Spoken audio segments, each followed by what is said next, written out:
Hello, hello, hello. What's everybody doing tonight? Back. I'll fucking watch some YouTube, play some games, a bunch of different ones. I got everything all hooked into my capture card now, so I can switch to whatever system I want just by pressing a button. So I don't even know if I gotta press the button. I might just do it. We'll find out. Got some fight night. Maybe we'll play some UFC later. I don't know. Just play whatever. I'm gonna watch some YouTube first. I found this cool ass video. I don't know. I think it's cool. We're gonna watch it though.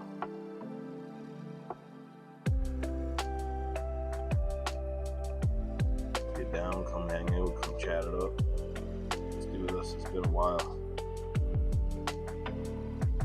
Time to get back at it, I think. I get bored of it or something again, I guess. Can't stay consistent. Saved my life.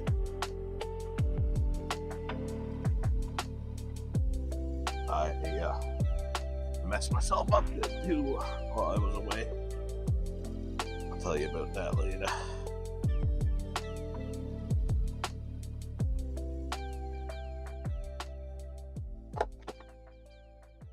Oh, let's watch this video.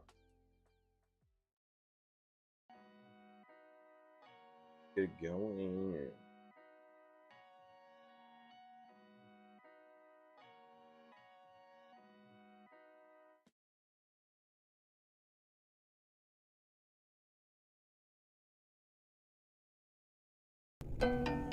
Yo, what's good? We're back with another one.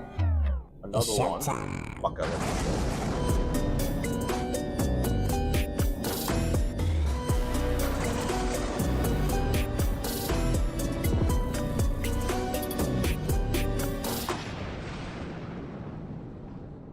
Some dark side. What if the Anunnaki weren't aliens from a distant star system? What if they were a civilization that existed on Mars, survived whatever destroyed it, and came here? And what if the creation story in the Sumerian texts isn't mythology about gods making humans from clay? It's a memory of Martian survivors modifying hominids they found here using their own DNA. Which is why modern humans look like them and run on a body clock calibrated to their planet rather than ours. Yes, and aren't we trying to get to Mars for the same reasons, to have a habitable planet to go to when things go south here on Earth? Mars has a day that lasts for 24 hours and 39 minutes. The human body, when removed from all external cues like no sunlight, no clocks, no social signals, runs on a natural cycle slightly longer than 24 hours. Research in chronobiology puts it at approximately 24.2 hours on average, with many people drifting longer. Every other species on Earth synchronizes naturally to the planet's 24-hour rotation. Humans require daily light exposure to stay entrained to it. Without it, we'll just drift. The planet whose day length most closely matches the human body's natural rhythm isn't Earth, it's Mars. That's wild. I'm a predator that just from Mars. Down there. Keep looking down. Whoa. Like, fuck. What's that? I just built a budgeting app in Base 44. Back to that high quality. Nina just built an app. Impossible. Nina can't go. Humans have 46 chromosomes, and all primates have 48. All primates on Earth. I didn't know that. Every single primate has 48 chromosomes. It has to do with packages of DNA, basically. What they found within the human Homo sapiens sapien was that there was something within our DNA where parts of it had been like altered. Yeah, I'm like serious. And what they call those alterations and those things that scientists don't know, they call it junk DNA. That's what scientists call it, because when they compared every other comparable thing on Earth genetically, they found this small little area within our genetics that doesn't match anything on the planet. But here's the thing that's weird. Not only take the chromosome thing for a minute, which is very, very strange, because how something like a splicing of a DNA or altering could happen naturally, I've seen no anthropologists or scientists that can explain that. We're not strong anymore at all. Neanderthals and Denisovians were unbelievably strong. Right. The way that we have genetic diseases and the way our bone structure is and everything, it's like it was designed in a way to function for a different reason. To not be living off the land. To function as something with like a greater purpose. Yes. They were made to be slaves, bro. Thought that Anunnaki story was debunked. Nah, bro. They just got some of it wrong. This explains everything, why we're even here. That's right, we're talking about the Anunnaki. In 1849, archaeologists unearthed 14 tablets from ancient Mesopotamia, over 4,000 years old, written by the Sumerians, the very first human civilization we know of dating back 6,000 years. These tablets contained the Eridu-Genesis, and what they say could change everything. It started about 445,000 years ago, when these sky gods called the Anunnaki arrived on Earth, and their name has been translated to meaning those from which heaven to earth came. They hailed from a world far out in our solar system called Nibiru that gets close to us every 3,600 years. And don't forget, the Sumerians had pretty advanced astronomical knowledge, somehow without the telescope. Like, they knew about all of the planets, which sounds impossible because we know about every planet that orbits the sun, right? Well, as it turns out, NASA has been searching for what they call Planet 9 or Planet X for decades due to finding unexplained gravitational anomalies out there. And recently, Caltech astronomers published evidence of a massive planet with an extremely elongated orbit beyond Neptune, with an orbital period estimated to be around 3,600 years. What are the odds? Pretty sure this was debunked. Nah, bro. They just got the planet wrong.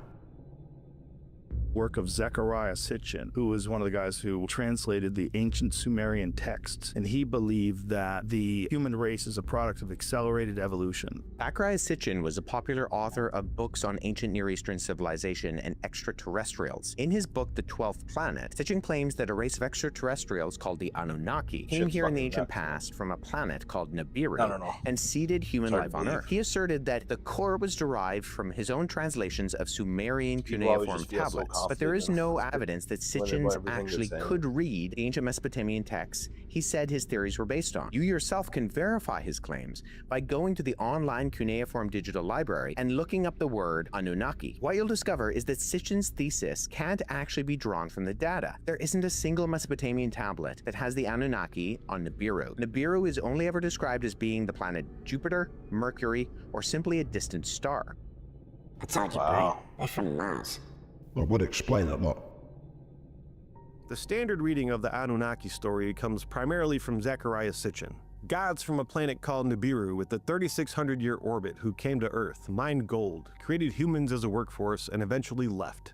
Scholars have been disputing Sitchin's translations extensively. The word Nibiru in the original text refers to a crossing point or a position in the sky, not a habitable planet with an elongated orbit. In 2025, a paper presented at the 4th International Symposium on Megalithic Monuments and Cult Practices went back to the original Mesopotamian sources and proposed something different. A critical review found that the texts don't explicitly describe Nibiru as a habitable world with an elongated orbit. The paper proposed that instead the Anunnaki narrative is a mythologized memory of an advanced civilization originating on Mars, whose atmosphere collapsed in prehistory, and that migration to Earth, resource exploitation, and struggles with adaptation to a new planetary environment were encoded into the myths preserved by early human cultures. What the Sumerian texts describe consistently is beings who came from somewhere else, who understood astronomy and genetics far beyond anything their supposed era should allow, who created humans through a biological process involving themselves and an existing hominid, and who struggled with the Earth's conditions in ways suggesting they were adapting to a different environment. That's why humans get bad backs, bro. Mars had lower gravity. Think it's because people don't get enough exercise. Trust me, bro. Humans were created. Their DNA proves it.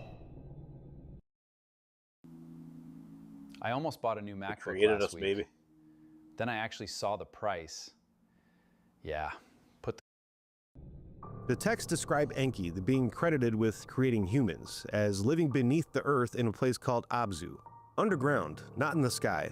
Kind of like someone who came from a planet with a dying atmosphere and learned to live below the surface before making the crossover into a new world. Humans have approximately 223 genes with no clear counterpart to any other species on Earth and no clear evolutionary pathway. This is documented in the Human Genome Project. And the explanation for that is horizontal gene transfer, genes acquired from bacteria over evolutionary time. But that number is unusual, and their distribution concentrates in areas relative to cognitive function. The human accelerated regions, 3,171 sequences of DNA conserved across 500 million years of vertebrate evolution, that then rewrote themselves only in humans, specifically in genes controlling brain development and cognitive function. That's the calling card of the intervention that natural evolution just can't fully account for. If a Martian civilization modified Earth hominids using their own DNA, adding cognitive capability, upgrading their brain development sequences, the result would look exactly like what we find. Accelerated changes in cognitive sequences. A species that emerged cognitively equipped in a window that's too short for gradual evolutionary processes to account for. And our body clock kind of connects all this. If the Martians who came here had evolved over millions of years on a planet with a 24-hour, 39-minute day, and then modified Earth hominids using their own genetic template, the resulting population would inherit a circadian rhythm calibrated to Mars, not Earth. It would need daily light exposure to stay synchronized with the planet whose day is shorter than the one the genome was built for. Every other species on Earth syncs naturally, but humans drift without light exposure, kind of like the body's remembering the planet its genome came from. I told you, bro. The Anunnaki created humans. I think a lot of religions would disagree. That's why they all tried to cover it up, bro. Or destroy it. More than 3,000 years of history obliterated in seconds. This video was released by ISIS. CNN cannot independently verify its authenticity, but it purports to show the radicals destroying Nimrud, one of the most important archaeological sites in Iraq. ISIS fighters used power tools to break down ancient statues, frescoes, and walls. These are remnants of the ancient Assyrian civilization. Nimrud used to be its capital. They stood since the 13th century BC and survived many wars, but were destroyed by the militants, probably in less than a day. The United Nations calls ISIS's destruction of cultural treasures in Iraq and Syria war crimes. That's hard to watch. Religions have been hiding human origins since the beginning, bro.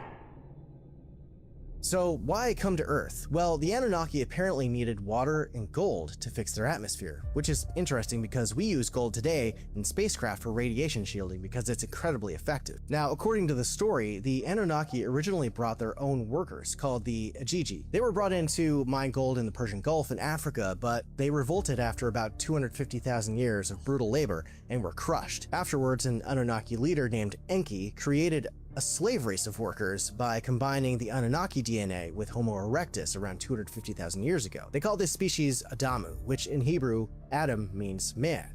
Sound familiar? Well, the Sumerian tablets were created 1,000 years before the story of Genesis in the Bible. But then things start to happen. Some Anunnaki started interbreeding with human women, and they wound up giving birth to giants. Yeah, those kind of giants that many believe were the Nephilim. And they were incredibly violent and powerful, and it just threw a whole wrench into the Anunnaki's plans. So Enki's brother, Enlil, who was leading things at the time, was like, no, and decided that humanity needed to be wiped out and reset with a cataclysmic flood. Now, hundreds of cultures around the world have a flood myth, and many of these cultures have had zero contact with each other over the eons. So how is it that they would have all had a similar story about a flood? They're all telling the same story, bro. Does seem that way. Have you ever thought about how most religions have a flood myth? Sure, everybody knows Noah's Ark, 40 days and 40 nights with 2 of every animal, but what about these? There's the Hindu tradition, where survivors of mankind were led to safety after being warned by a giant fish. There's the Chinese tradition of a farmer capturing a thunder god, and his children taking mercy on the god and setting him free, at which point the god said there would be a giant flood and gave them a gourd to survive the flood in. There's the Norse tradition, where Odin and his brothers fought Ymir the frost giant and his blood flooded the world. Greek mythology tells of how Zeus decided to flood the world after a king decided to sacrifice a child to him. But Prometheus told his kid Deucalion about this, and he and his wife Pyrrha went into a boat and survived for 9 days and 9 nights. When they got out of the boat, they threw rocks behind their shoulders. The ones behind Deucalion became men, the ones behind Pyrrha became women. There's also the indigenous American version with the Blackfoot tribe, where the old man of the mountain led people up to the top of the mountain to survive a flood and then turned the waters into different colors. And he gave these waters to different people, and when they drank it, they all spoke a different language. The Epic of Gilgamesh of Sumeria has the story of Enlil, the highest of gods, deciding to destroy humanity because they were way too loud. So Enki, the trickster god, decides to tell a priest, and in turn, an ark saves a lot of humanity. There's the Aztec tradition, which says that the people who died in the flood didn't actually die, but instead were turned into fish. The Australian Aboriginal tradition tells the story of a greedy frog who drank up all the water, and all the animals of the world got together to make him laugh so he'd spit it out, an eel ultimately making him do so, which flooded the land. So what can we deduce from all this? Is it all an allegory for the Ice Age? Is the myth actually true and we were all on an ark? Is it because of a spaceship that flew off and it just became a part of tradition? Who knows? But if you come across a giant fish that tells you to get in a gourd to survive the flood, get in the gourd. It can't be a coincidence that so many religions had a flood I'm myth. taking the wrong It's drugs. not, bro. It happened. They're doing something like that. There is this theory that says humans are actually aliens that originated from Mars instead of Earth. According to the theory, there was once an advanced civilization there in the distant past. But then a massive nuclear war happened, destroying Mars and its civilization, making it uninhabitable, with only a few of us managing to escape to Earth to start over. Now, here's where it gets interesting. There's this element that's called xenon. It's a noble gas used for lighting, but I'm talking more specifically about xenon-129. This isotope is typically only created after nuclear explosions or reactor leaks. And here's the thing, Mars has a ton of this stuff, especially around these two spots. Now, natural nuclear reactors can happen, but whatever this is, looks more like someone was blowing the place up. Is this evidence of such a cataclysm? With evidence of ancient rivers and ocean beds, along with organic materials being found, coupled with strange anomalies that look man-made, this theory has made people wonder. Which is it? Did they leave because they nuked it, or because the atmosphere was fucked? Both, bro. They were fighting over resources. Yo, what's good? We got a new merch drop at the end of this episode. If you want to win some of our merch, all you gotta do to win is leave a comment on this video and be subscribed. Let's get back to the show. Few people know that there is a credit card that does not check your credit score, is free, and offers a limit of up to $3,000. If you are seeing this... So what happened to Mars? Mars wasn't always what it looks like now. NASA confirmed that Mars once had liquid water on its surface, rivers, lakes, possibly oceans. It had a thicker atmosphere and conditions that could support life. Something happened that stripped the atmosphere and ended the liquid water period. The surface is now cold and dry and bombarded with radiation that would kill most of Earth's biology. Solar wind stripping the atmosphere over billions of years is the most popular explanation, but it's probably not the whole answer. A plasma physicist named John Brandenburg, who worked at the Lawrence Liverpool National Laboratory, Sandia National Laboratories, and on NASA-related projects, looked at the isotopic data from Mars and arrived at a different ending. The ratio of xenon-129 to other xenon isotopes in the Martian atmosphere is unusually high. It closely matches the signature left by nuclear weapons detonations rather than natural geological processes. The surface shows concentrated deposits of uranium and thorium in the northern plains, close to Cydonia Mensa. He published this in the Journal of Cosmology and presented it at the Lunar and Planetary Science Conference. The mainstream response is that the isotopic anomalies must have geological explanations. But what are those explanations? You can't just state that and not have a reason. That's pretty crazy. I told you, bro. They started nuking each other, so some of them left. Humans are still trying to do that with this planet. We have another explanation of what destroyed the Martian atmosphere. Yeah. It all comes back to Viking, 1976. It went and it took atmospheric measurements of Mars, in addition to soil samples and this, that, and the other, photographs. What is the Martian atmosphere composed of? Mostly carbon dioxide. There's a little bit of oxygen in it, but there's also a little bit of this relatively unknown gas, xenon-129. On Mars, the xenon-129 to xenon-132 ratio does not match anywhere else in the solar system. So a long time ago, another scientist by the name of Dr. John Brandenburg, who's a plasma physicist, he's standing in line at the copy machine to make a copy of a page that talks about the Martian gases that were measured recently on the Viking mission, next to a guy. And the guy asks, so what are you here for? What are you copying? He's like, oh, I'm looking at these strange gas readings on Mars. And he's like, let me take a look at that. So Brandenburg hands him this thing. The guy looks at it. Interesting. And his face shrinks. Mars was nuked. Guy drops his book, leaves, and walks down the hall. He said something aloud that he wasn't supposed to. The xenon-129 anomaly indicates a massive thermonuclear detonation in Mars's past, so powerful that it completely ignited the atmosphere and destroyed the life on that planet. If some of them got left behind, they probably would have nuked each other fighting over resources. Yeah, bro. And they've got the proof. In the Cydonia region of Mars, NASA images showed geometric formations that have been debated since the 1970s. A structure that resembles a humanoid face, nearby formations with angular geometry inconsistent with the surrounding terrain. Brandenburg specifically correlates his nuclear explosion sites with Cydonia. The highest uranium and thorium readings on Mars were taken right in the Cydonia region where these structures appear. Planetary scientists say geological processes explain the formations. Brandenburg says the correlation between the nuclear isotope concentrations and the location of possible archaeological sites is not coincidental. And that debate has been running for 50 years and no one can close it.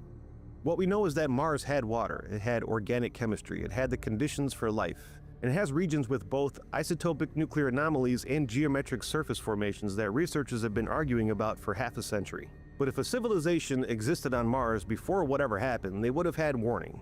Atmospheric collapse doesn't happen overnight. They would have had time to plan and leave and go to the nearest habitable planet, and it just happened to be right next door. To be fair, I don't think those photos are proof. Trust me, bro. People have remote viewed it. There's the remote viewers that went like a billion years in the past of Mars and saw advanced civilizations, and now we're finding structures on Mars, verified, right angles, 4 of them, impossible to exist in nature in that form. And even conventional astronomers will say that Mars had a biosphere. Yeah. I don't know if you remember this, but in the mid-90s, Clinton gave a speech because a meteorite called ALH 840001, which had polycyclic hydrocarbons on it, had like little bacterial fossils on it. He gave a speech being like, maybe there was life on Mars, due to this. This is pretty crazy. But I think the people that say 0% there was life on Mars, they're crazy. I mean, there are water caverns all over Mars. That is a fact. You have to be dogmatic to say that there wasn't life at some point. Fucking life on Mars. I don't mean there was intelligent life. Joe McMonagle saw them, bro. I asked some people here from DOD. That's a fun name, eh? They brought a target, and I said, "Oh, really?" He said, "Yeah, I have the envelope in my shirt pocket." They gave him a sealed envelope he folded over, put it in his shirt pocket. And I have a card here with GPS locations. So I'll read them to you and you tell me what's there. So the first GPS location he read was a huge pyramid.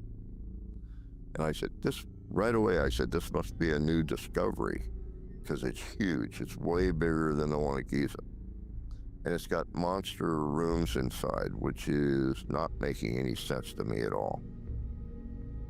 That's okay, just report on what you're seeing. So I did that. And at the end, I started getting an image of human beings that were trapped in a place where the atmosphere was turning bad for some reason. But they're human. They're just really big people. They're like twice our size, 12 feet tall. But they're just like us, and they're dying, and these pyramidal places are like hibernation chambers. They're trying to survive until somebody comes to save them.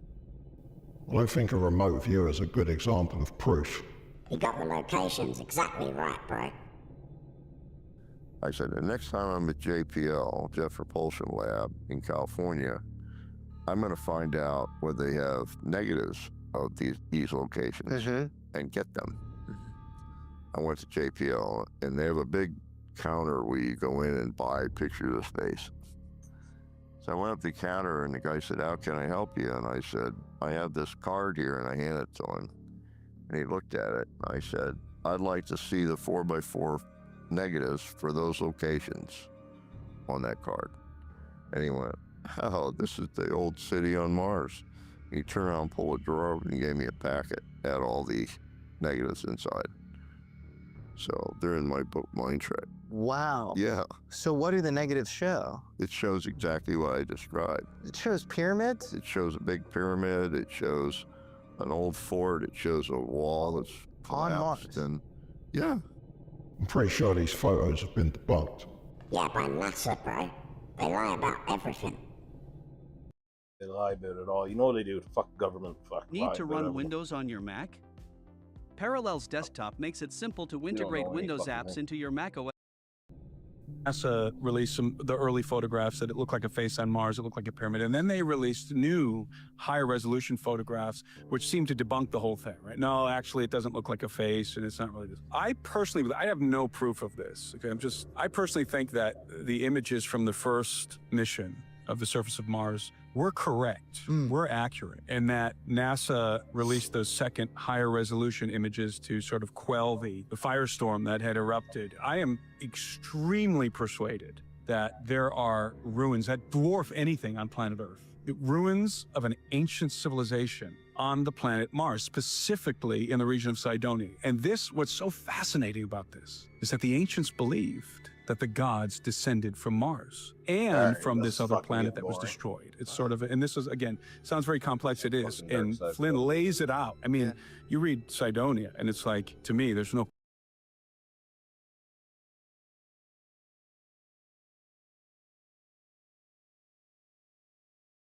So I went out of my way. I spent extra money to buy these cards from someone who said they could ship it and it would be here as soon as possible. Let's get some momentum going. Can we get a membership? Can we get our first tip of the night via PayPal? Can we get some kicks?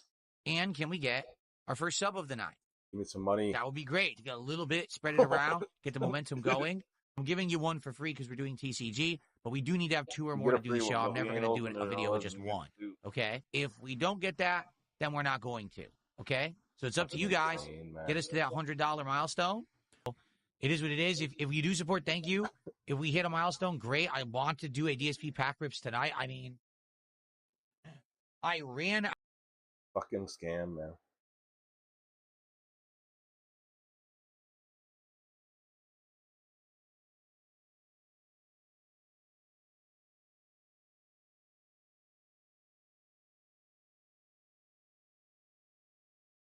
The problem there is, if you have all of that money, why are you begging people for money?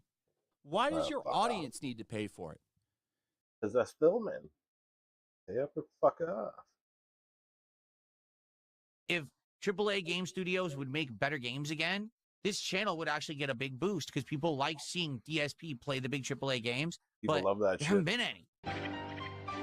And the delusion. This guy lives in the fucking fantasy world now. Urban style individual. What's up with y'all? Hopefully this video finds you in good spirits, and if not, well, at least you not DSP. And this one's a little old, but I was watching this and this made me laugh to myself because DSP is in constant contention with himself. On one hand, he'll talk about his channel and how it's destitute due to game developers and their inability to make something that's entertaining. When the truth is, the only reason why he's still here is because game developers, believe it to Phil, to completely disregard the people that are solely responsible for his existence. The same way he does his dents. Let's get into it. Steve Jones just hit me $2. You think your current audience is more open to being you being more unique? I ask because back in the day, you could do whatever and people loved it. Now it seems like unless you put on a stupid hat or have some gimmick, people only situationally support. So that's a false narrative. Okay, I know that he was getting more views back then, but it was not because people quote unquote loved it. They did it because he was one of a few shows in town at the time. The second, and I do mean the second, any kind of competition came up to the scene, he was immediately left behind. So this is narrative. That's not true. Back in the day, I'm not kidding, I also had much frustration about this. Like, back in the day, depending on what kind of games I would play, I would get more or less support, seriously, and I would get more or less views. Because remember, my support was basically just based on views and ad revenue. And I particularly remember at one time, when I was at my peak of popularity, I did a summer of retro, where I said, hey, this summer I just want to play retro games. Tanked. Views are way down. Everyone complained, we don't want to see you play retro. And I said, what? Why not? These are the games that started it all. These are the games that, you know, are the groundwork of modern gaming. It's historical. It's, you know what I'm saying? And all the reasons you listed are all the reasons why people don't want to see you play them, Phil. A lot of people have very fond memories of those games dating all the way back to their childhood when people were playing couch co-op, and there's a lot of good core memories associated with those games. So they don't want to put themselves through the trauma of watching you ruin them. So bastardize the games. On now for a limited time. Save on 5G subscription plans from Public Mobile. Nespresso. How about Altissimo Espresso? Intense and creamy. To me, These are games that we all want to enjoy and play, and the Play fact video that games like they're fucking. basically The only option is to lose. if you skip them or you downplay them or you don't want to watch them just because they're old, you're missing out on history. You wouldn't know the roots of where games came from. And I'll give you an example here. Now you see how he's acting as if you not watching him play something poorly is somehow you missing out on a game or somehow gaming history, as if he's some gaming savant that we will go to for credible information. We only ever hear you talk about games glowingly in situations like this, Savant, but when you're alright. actually playing the games, we can tell and feel the hatred that you have for the art. You clearly do not want to play them, no matter how much you claim you do. I played Mass Effect. I played Dragon Age. But it wasn't until I played Knights of the Old Republic where I understood the roots of those games, and I appreciated them more and Knights of the Old Republic more when I saw how BioWare took what they had done before and then molded it into these future games, right? He's so full of it. He appreciated them. Why? Because you said you do? Because every time we look at your actions as it pertains to you interacting with video games, it seems as if you're absolutely miserable. So how exactly are you showing appreciation for this game, the classics, or any game, Phil? I would like for you to explain that, because if you are, you got a real funny way of showing it. So unless you play Final Fantasy VI, you can't truly appreciate what they're doing with modern Final Fantasy. If you don't play Link to the Past, you can't appreciate what they're doing with Zelda, Breath of the Wild, and Tears of the Kingdom. That's complete nonsense, and here's why. A lot of modern games, regardless of what series they belong to or how many installments they've had, are sure to create the current installment with a new player in mind. A lot of people were introduced to Zelda through Breath of the Wild, even though there's countless Zelda titles that preceded it. So no, you do not have to play the older games to appreciate the newer ones. That makes no sense. He's acting like this is something that's labor intensive and you don't have the tools due to a lack of technology. So therefore, it's far more rigorous because you have to do more. You don't know It's how a to do video the game. fucking thing. And a lot of people don't care. They just gloss over these games saying they're old, they don't look good, and they don't want to give them the time of day, and that's upsetting, okay? But this same kind of thing used to happen to me back in the day, where I would want to play a genre, I would want to play a certain game, and I just couldn't get an audience for it, and it would upset me back then too. I do feel like, sadly, people jump on trends. So all those years ago, you couldn't get an audience for something. Now today, you still can't get an audience for something. But instead of you changing course and trying to do something else, you're going to sit here and complain about it, hoping that you can shame people into liking the things that you like. That's one thing Phil's good at. He's great at insulting and alienating a potential audience because he's obsessed with putting people in boxes when they don't agree with him. Right? Like, for example, this year, 2026, the entirety of the year, all right? The only game that actually brought in good views for me so far has been Resident Evil Requiem. That's it. And that game had big views. Why? Major AAA release, right? Ultra hyped. I always play the new Resident Evils, and people absolutely love my playthroughs of the big new Resident Evils, okay? And it's horror, and people love me playing horror. So it was like the perfect combination of everything, right? Outside of Resident Evil Requiem, this year has been an insanely slow year for games, besides smaller indie releases and stuff like that. But that says more about you than it does about game development. Because I know a lot of people, especially as of late, in this oversaturation of gaming, which we're experiencing right now, they like to act as if everything's doom and gloom and everything's so terrible, when the truth is, there's never been a better time in gaming than right now. The gaming libraries that a lot of us have exceeds the gaming libraries that you and your entire friend group had when you were a kid by tenfold. So a lot of times, since we have access to so much stuff, our attention span is far less because we're always looking for something that's a little bit better. And you see this in other areas as well. That stuff doesn't bring attention to the channel. It just doesn't. Yes, it's stuff for me to play. Yeah, it's enough for me to have an audience and keep stuff going, but it doesn't bring attention to the channel. If AAA game studios would make better games again, this channel would actually get a big boost because people like seeing DSP play the big AAA games, but there haven't been any. Listen to how diluted that statement is. If game developers made better games, my channel would do better. Now, you notice how he said if game developers made better games, his channel would do better. Here's why that doesn't make sense. Because as long as they have been making games, they have been making great games. Just think about the last 20 years, all the time that you've been on the internet. How many great, groundbreaking, and even genre defining games came out in that time? Yet Yeah, here you like are. fuck, man. So we know that That's it's not fucking about the crazy. art, it's the person that's portraying the art. But that's always Nuts, been a man. portion of the problem that you've not been able to see. But that explains why you're in the condition that you're in. These people do not owe you or anyone else a game that's curated specifically for streaming on DSP gaming so he can find a way to extract money from his audience because this game is curated in that way. Listen to what he's saying. It makes no sense. Quite frankly, all the AAA studios are fumbling and failing. And what are they busy doing? Making their millionth re-release of Black Flag or Halo, the campaign again for the third goddamn time. Yes, they've already redone this campaign. They're doing it again. You know what I'm saying? But you're DSP gaming. You've been doing this for 2 decades. Why do you need to ride in on the shoulders of giants to get attention for yourself? According to you, your channel is hardwired. There's certain things that you don't even have to do that other content creators have to do because you quote unquote been around for so long. So why do you need these earth-shattering moments in gaming in order to move the needle just a little bit? I don't think he understands how pathetic this is. So, yeah, that's the truth is it's the gaming industry as a whole right now that I think is affecting stuff. This channel used to be way more popular and prominent when there were big AAA releases coming out people liked. Now there are none anymore. So now I'm just having a good time with my core audience. But that audience comes back for the big ones. I guarantee you. I guarantee you. I guarantee you. I guarantee you. I guarantee you. When GTA 6 comes out, people will be here.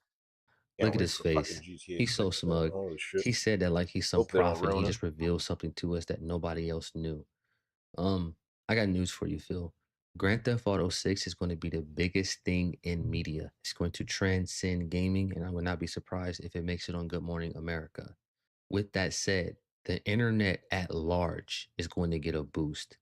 So your boost is just going to be a product of that one. It's not going to be based on anything that you do. Furthermore, there's going to be a whole slew of content creators born when GTA releases. So everybody's going to get a boost. Now, the important thing is, what are you going to do with that boost? Because you've always been able to flail your hands or say something crazy to get people to look at you temporarily. But your problem has always been retention. You cannot get people to stay. And that was evident with the Asmongold collaboration. After I seen that interaction, and how quickly those people fled. They didn't just leave, they ran. That's when it was cemented for you that there's nothing that anybody can do on this platform to help DSP gaming. You're cooked. But again, instead of you looking inwardly to fix your problems, you're going to point the finger at the world. But that explains your lack of progression. That's all I got for y'all. Peace.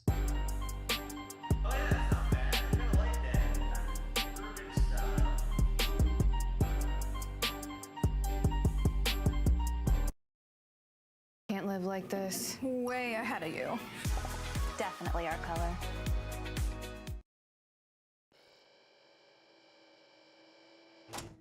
How are you doing today? All right. I'm just gonna take a look inside. Looks like there's something stuck in here. Fuck that.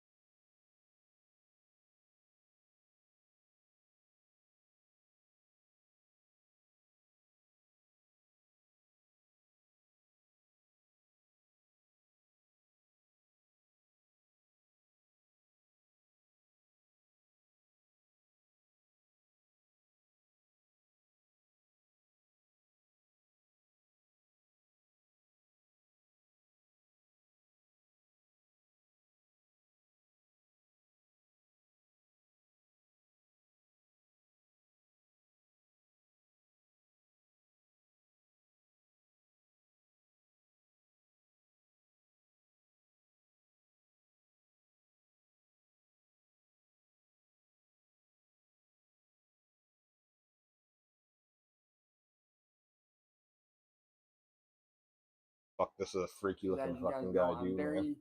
very cultured in, Real fucking you know, freaky looking dude. Japan. You know, I've learned the language.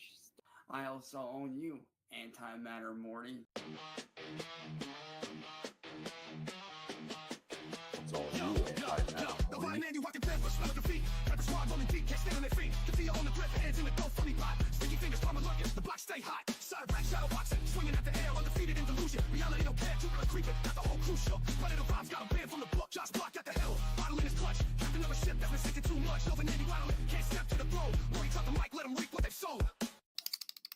Ladies and gentlemen, welcome back to the show, and thanks for stopping by the channel again today. We are back with yet another Cyrax report. Since it was a little bit of a slow day in the lolcow news cycle, I thought this would be a good opportunity to look back at some old archive footage where Chance talks about a girlfriend that even I haven't heard very much about with the embarrassing amount of research I've done on this specimen. In this video, he crashes out about a Facebook ban and about people bothering a girlfriend named Nadia, all while being more sludged out than I think I have ever seen him. Lots to laugh at, lots to talk about. Before we get started, please drop a like, it really helps me in the algorithm. And now, without further rambling, let's watch this goblin defend his woman's honor. What up, y'all? It's your boy Chance. You can't tell, like, I'm still waking up. I'm sipping on coffee. Yeah, he was sipping on sludge all morning, and it's like very apparent. Waking up, but good morning to you guys. Good morning to Nadia. Love you, babe. Mwah. But this morning has not been the best morning, honestly. Like I said, I know it's early for drama, and I agree, but this motherfucker, Brian from Neeland Records, you know, he attacked Nadia last night, right? I like how he always uses words like attacked when he's talking about things that happened online. Like, I understand that you can say attacked referring to when somebody is like verbally coming after you, but because it's Cyrax and nothing ever physically happens, it's all just things that happen in like text messages and comment sections. It cracks me up when he says like, she was attacked, she was abused, and it's like somebody left her a nasty voicemail. So I messaged him and told me, hey, you know, like, I told him nicely, I confronted him like, bro, you need to back off, leave her the fuck alone. You know, you put her personal life out there when she doesn't want it out there. Like, she doesn't want, you know, her real age or anything put out there because of her exes, you know, constantly trying to chase after her and pull stupid shit. And I understand entirely. I want you guys to think about this. She doesn't want her full age put out there because her exes would come after her. Wouldn't her exes already know how old she is? Why would she be trying to conceal her age? That alone should have been a massive red flag for Cyrax. But, you know, I confronted him and said something. And, you know, and I was also sitting down this morning. You know, I woke up, recorded a new song, released it. And I was also, you know, getting ready to promote my new release on Spotify, which just released at midnight, which is Lock Demon. Imagine making a video about how your girlfriend has been being harassed by people online, and it needs to stop, and finding time during your anti-harassment campaign to plug your own music. Which is actually on the Blackout album, which I will be releasing as a Halloween special today for you guys. Also, just because of the timing, I have to point it out, it's amazing how he recycles names for everything. All of the names are stolen in the first place, and then he even recycles and steals them from himself later on down the line. This was in 2018, and he was claiming to be releasing an album called Blackout, and all the way 8 years later in 2026, when he comes back to TikTok, he calls himself Blackout the Hero. Not an original thought bouncing around in that head for decades now. Do you owe more than $10,000 in Canada on things like credit cards? I tried to add him on loans, or lines of TikTok, credit? see if he fucking Are your accepts monthly my payments follow. not driving down the balances, even when you pay hundreds? Just fucking start trolling. So if you this guys guy. are on Spotify and you have my link, you know, go check it out. It's on there. But I did that a little bit and then went back to sleep because, you know, it's super freaking cold out. You know, I was like, fuck it, all right, you know, lay down, crash back out, wake up, and stuff like that. Well, when I wake up, guess what I have done? My account fucking logged out of with a message stating that the message that I had sent to Brian Gartland from Neeland Records reported for stupid shit. Okay, so noticed how when he was describing the message that he sent, which he of course won't show you because Cyrax never brings receipts, he said I messaged him calmly and told him to back off. Have you guys ever seen Cyrax confront somebody calmly? Usually he's yelling a bunch of racial and homophobic slurs, he's whipping it out, he's threatening to take your life from you. This is every single time that he's upset with someone. This is the formula. So if somebody was bothering his fake girlfriend online, do we really think he had a calm and measured approach when he sent that message? Or do we think that he sent like an insane, unhinged message, which was obviously going to result in a ban? And I'm like, what the fuck, dude? Like, I didn't even threaten the guy. All I did was tell him that he needs to back the fuck off and stop. That's all. The fact that he would even feel the need to clarify, I didn't even threaten him, is very telling to me. All I did. So, Neatland Records, you guys need to keep your little boy Brian on a fucking leash. Yeah, I get that you guys want to start a war with me and Eric and everybody I know, but you know what, dude? This is a war y'all ain't gonna win. Y'all need to keep your little fucking pet on a goddamn leash.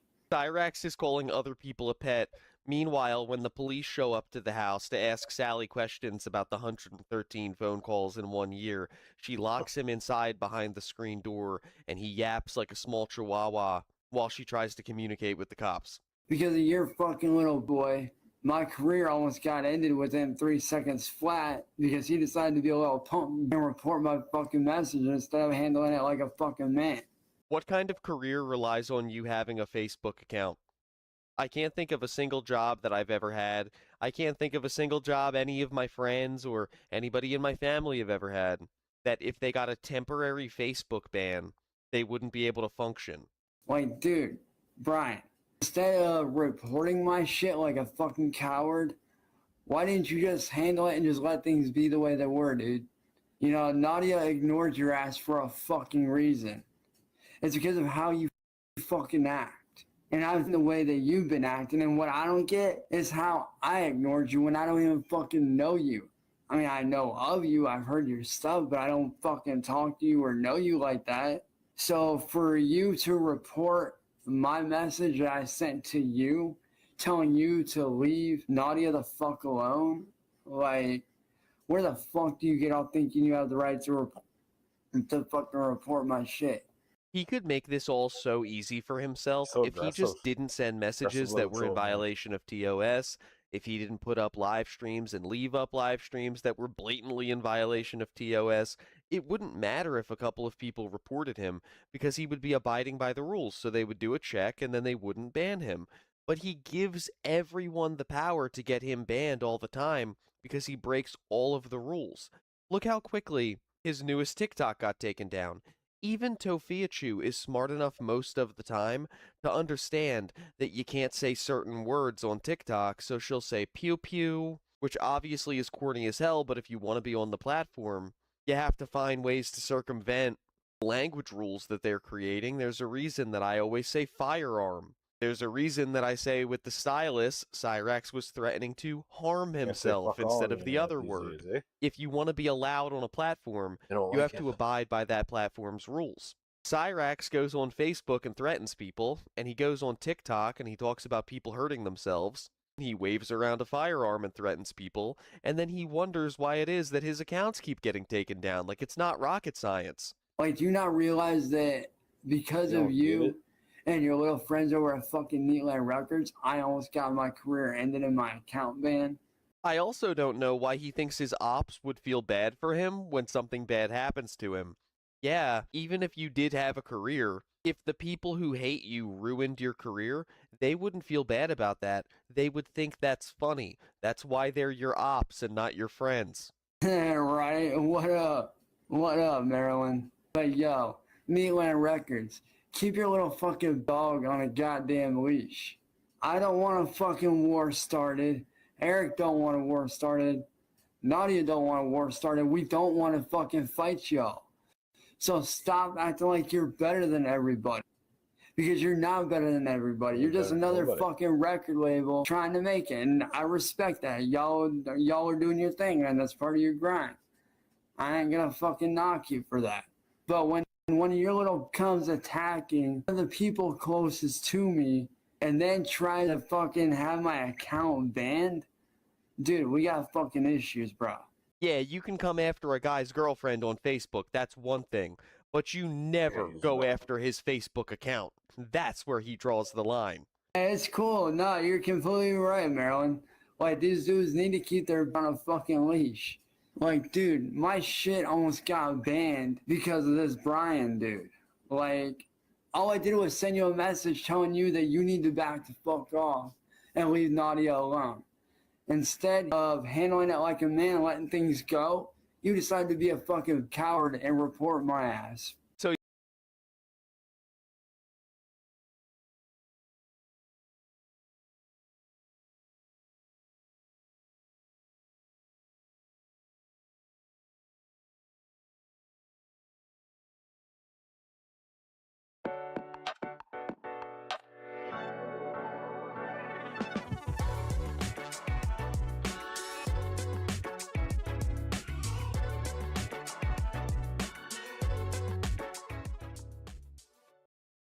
So he's calling other people cowards for reporting channels and reporting accounts and trying to get things taken down.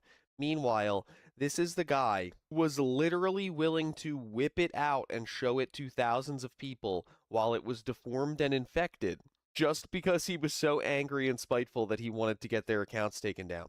The hypocrisy is incredible in this one. For what?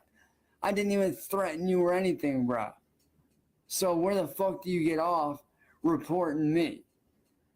Like, I've never been reported in my entire 11 years of being on Facebook.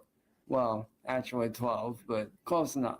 I'm like, dude, you need to grow the fuck up. Yeah, exactly. And if you guys don't know, I am working with Nadia on some very, very big projects, not only for, the special needs community, but she is planning on a trip up here sometime in the very near future, possibly.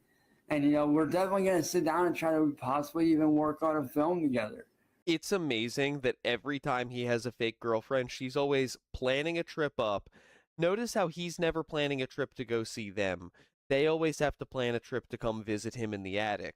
And also, every time he has a fake girlfriend, they're always like working on a project together. They're always working on an album together, or a movie together, or a clothing line together. It's just incredible how it never materializes, and he doesn't feel embarrassed at all to make the same claim over and over and over again. I feel like for a normal person, if you keep saying that something's going to happen and then at the last minute, because of whatever circumstance, it doesn't, like let's say you keep telling your friends, this weekend I'm going out to buy a car, and like a couple weeks in a row, something happens where then you can't go get the car, you'd start to get embarrassed and you'd stop talking about the potential car until you had already purchased it. But he doesn't have that at all. He needs to brag about all this fake stuff before it happens because he just can't possibly keep it to himself. Who knows? There might be a Darkness Part 2 out. You never know. I would love to one day finally be able to review a sequel to The Darkness. I mean, that's my top-rated film on Letterboxd. It's beyond, Scorsese or Tarantino or Kubrick even. Cyrax is a filmmaker up there with Woody Allen and Harvey Weinstein.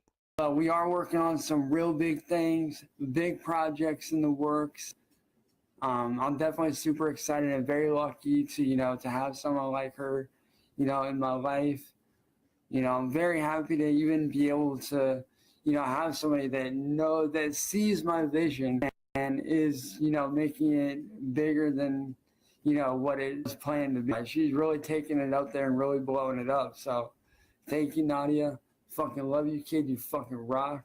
Yeah, exactly. Like, if y'all don't know what happened, the whole gist of everything, basically, Nadia found out this guy was a fucking fake-ass loser, and she called him out on it, and, he got a little mad and said some things. Well, she decided to rightfully ignore him, and he wasn't liking it.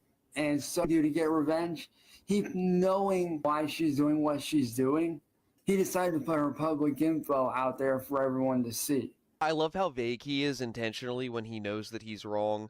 Yeah, she found out that he was a loser, you know, and then he said some things to him, and then he decided to say some things to her and put some info out there about her. Like, he won't be specific about anything because he knows as soon as you introduce any detail into any Cyrax story, it immediately reveals that he was the one that was in the wrong. So he has to leave everything like totally vague, totally hypothetical, so that you have no basis for forming an actual opinion on what happened. Or at least supposedly did. He says he did, but I looked on all of his live streams. He didn't. He was just, getting drunk with a buddy of his and talking about Japanese culture and music and this and that, which, mad respect to the guy about the Japanese culture, because as you guys know, I'm very, very cultured in, Japan. I've learned the language. First of all, saying I'm very cultured in Japan is a hilarious thing to say. I thought he was just going to leave it at I'm very cultured and I was going to lose my mind at that alone, but him specifying I'm very cultured in Japan is hysterical to me. But then him following it up with I've learned the language. I'm sorry, you've what? You haven't mastered English in 35 years, and it's the only language you speak, and we're supposed to believe you're fluent in Japanese? He's fluent in Japanese. He never stops talking, and he's never saying anything. I have respect to the guy about the Japanese culture, because as you guys know, I'm very, very cultured in, Japan. I've learned the language, studied it. I can write it, read it, all that shit. He's fluent in speaking, writing, and reading Japanese. It's incredible that he can't go 3 minutes without telling a blatant lie that is incredibly easy to disprove.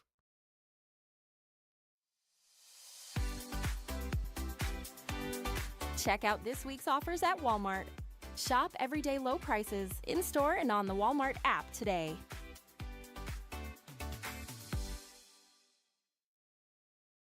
Hey Atlantic Canada, you've got game, we've got bonuses at Proline Stadium. Right now, get $10 when you wager $20 on 2 or more event Proline or Stadium Bets parlays. Earn up to $30 on parlay tokens weekly. Make your picks today at ProlineStadium.com. So, props for that. But to sit there and put somebody's public info out on the web like you did, Brian, you were wrong in doing that. You know why she doesn't have her stuff out there like that. And yet you choose to try to fucking exploit her like that, dude. Like, whether you're retired or not, you're still in the public eye. You're still a part of Neatland Records, whether you want to admit it or not. So you want to sit there and try to exploit somebody? Dude, do you have any fucking idea at all how dumb that makes you look? Not only as a person, but as a music artist? And as a former music artist? How does it make anybody else look dumb that they got Cyrax's Facebook account banned? Like, do you not think about these things, man? Like, dude, grow the fuck up and act fucking professional, dude. Like, you don't see me putting everybody's name out there who, does me wrong. He wants multiple different sub-SoundCloud level rappers on Facebook to be professional when they interact with each other online. The only time I put their name out there is if they fucking deserve it. If they've done something to really come at me, like when that one dude fucking when that one dude that's mentally ill took that picture of me and my little sister, put it as his profile picture, and then fucking jumped out on me talking shit about me and my family.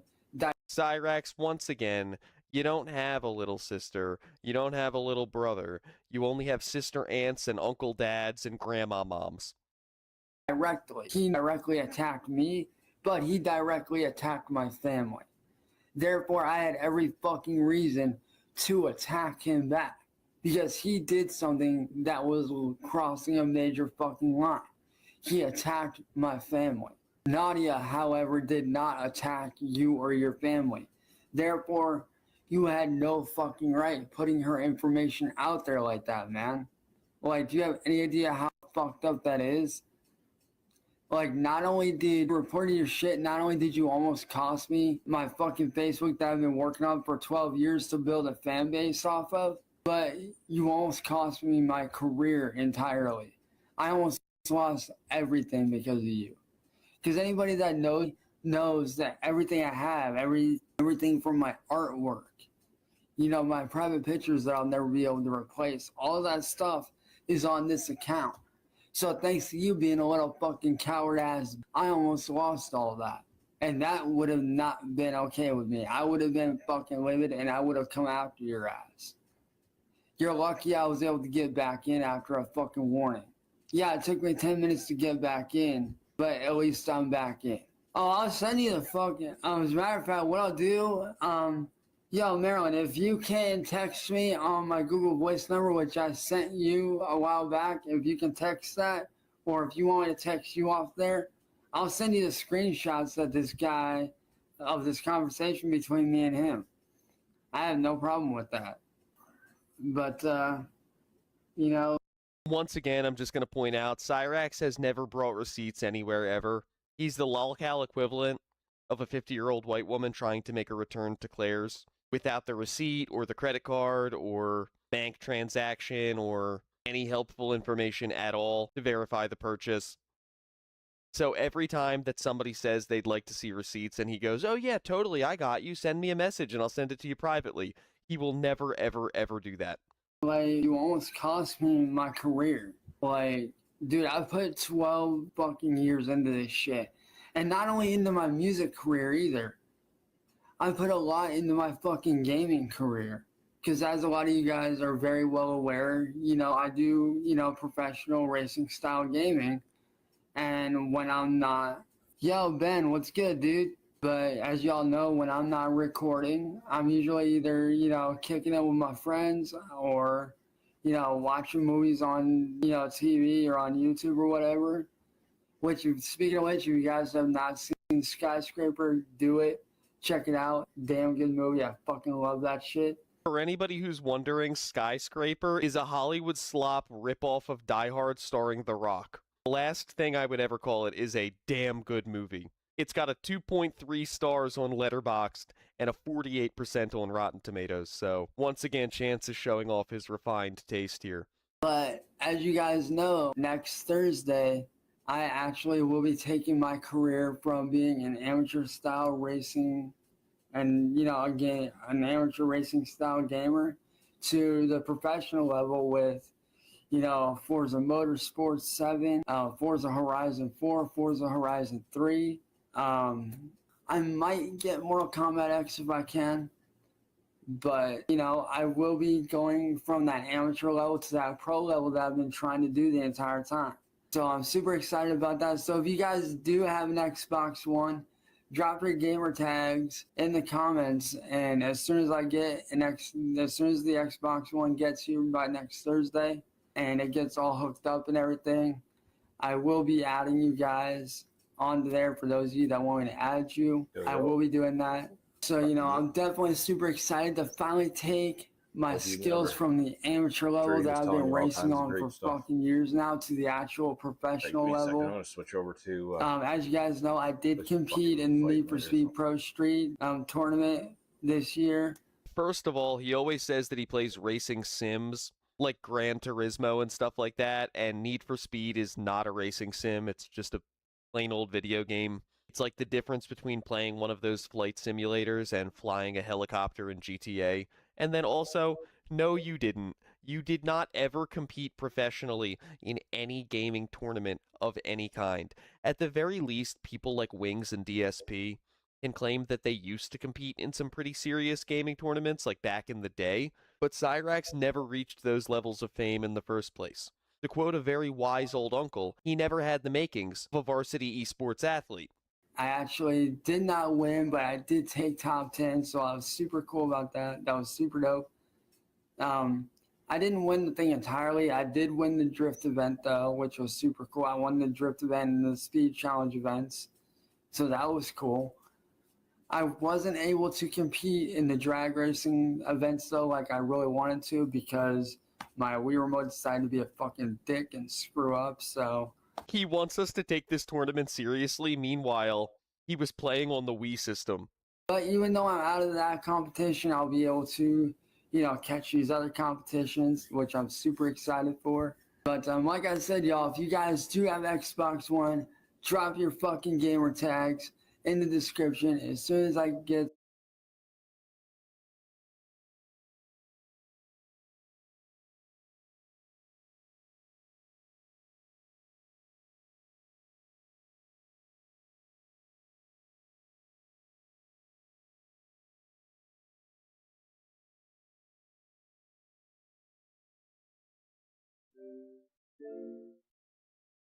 Better turn the music off real quick in this or I'm gonna get in trouble.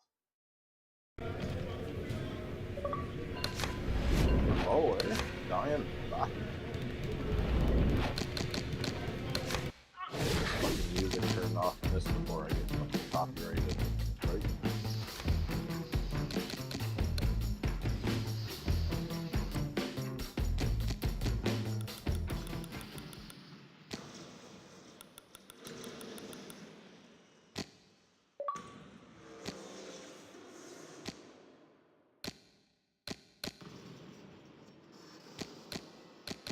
There we go. And I'll get us some tunes going. Play some shit we're allowed to play.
Okay, let's start new one.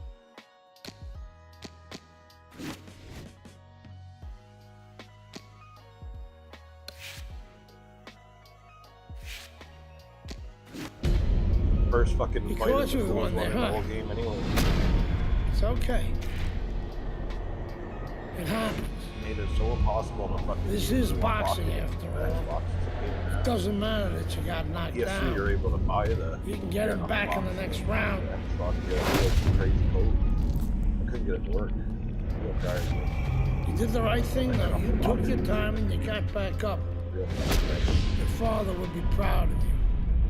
That's what champions do, Andre. They get back up.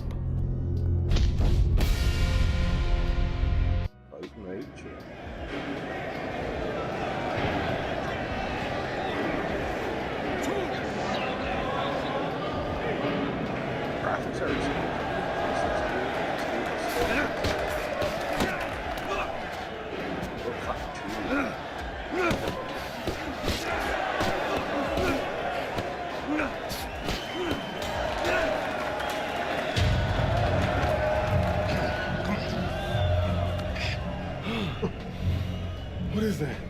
Ammonia. That shit'll wake you right up. Fucking look. What did he hit me with?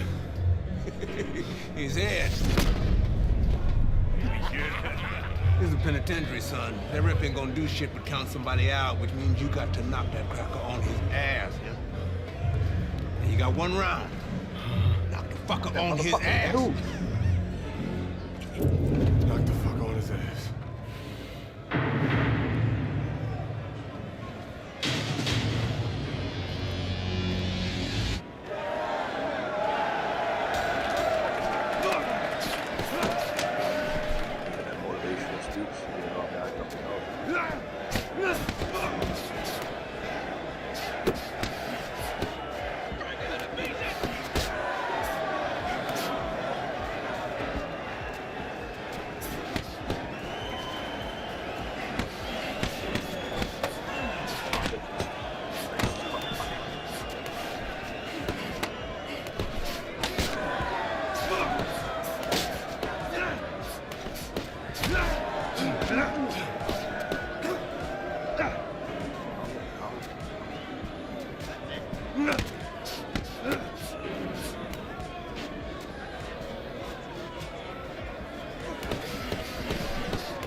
There we go.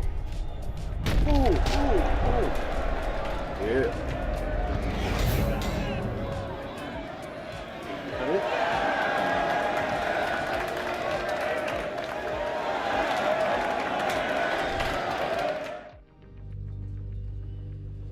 Getting out of prison, though.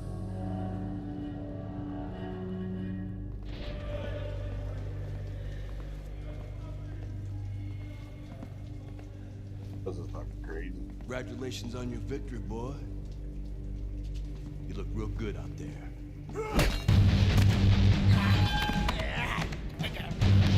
We're really fucking impressed.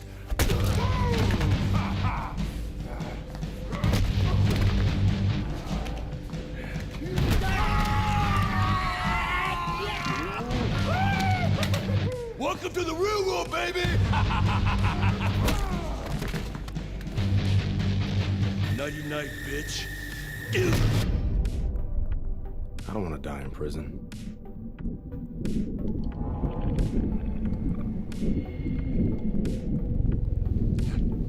Easy now, son. Don't try to talk. Just take it easy now. You're lucky they left you breathing. I wasn't always this lucky.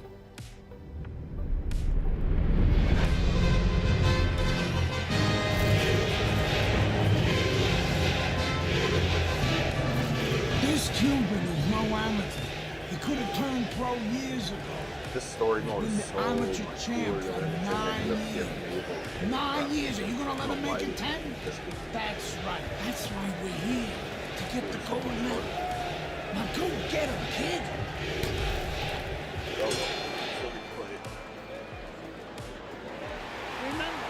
What a challenge for Andre Bishop as round one is underway.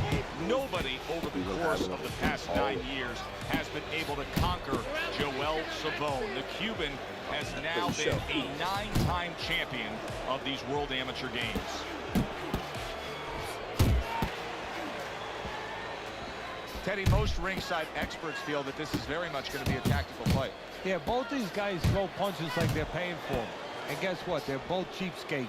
Savone's giving his opponent headaches here now. He's throwing punches, but he's able to block them away. A huge uppercut by Andre Bishop.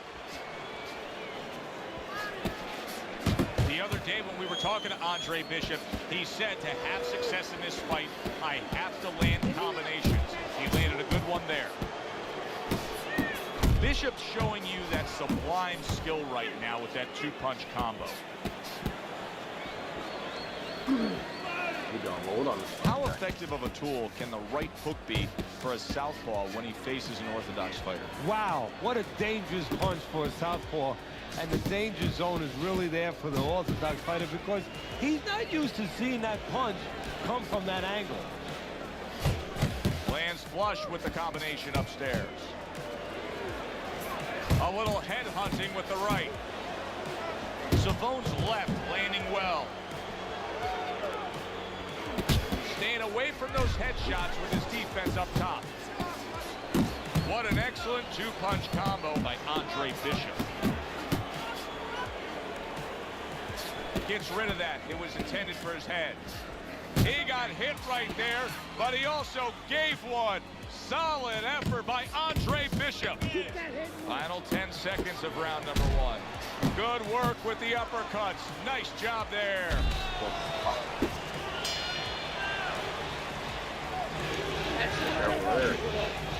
Keep landing the big shots. This guy goes to sleep. You need to capitalize on his misses, okay? I want to see that counter hook. Make him pay for his misses. He's gonna fight this round, baby. Next round, want to see the 1-2. Jab, then right. Okay? All night long, Trey. This is your fight. All night long. Here we go. Round 2 is underway. Well, the 9-time gold medalist Joel Savone has not been in a position like this often. Andre Bishop has built up a big lead. Combination to the head. Teddy, there are opportunities that are here for him, aren't there? Yeah, counterpunch opportunities, because he's got an opponent who's walking in a little bit. Now he has a chance to start to chuck something back at him a little. And coming upon the halfway mark of this 3-minute round. I like the angle that Andre Bishop just gave us right there. His opponent didn't like the result. He just ate an uppercut. He gets off with a combination up top. Andre Bishop's doing really well on the outside. We overheard the corner of Andre Bishop earlier saying to look for the uppercut. That time, he found it, he saw it, he gave it.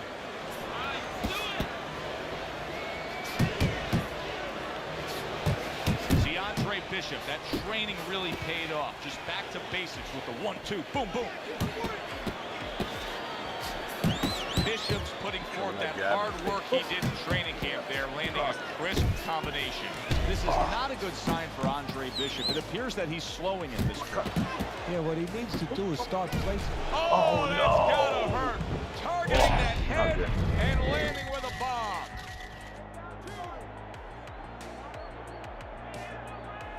He went down from a big shot. Now he's got to have some big guts to move along.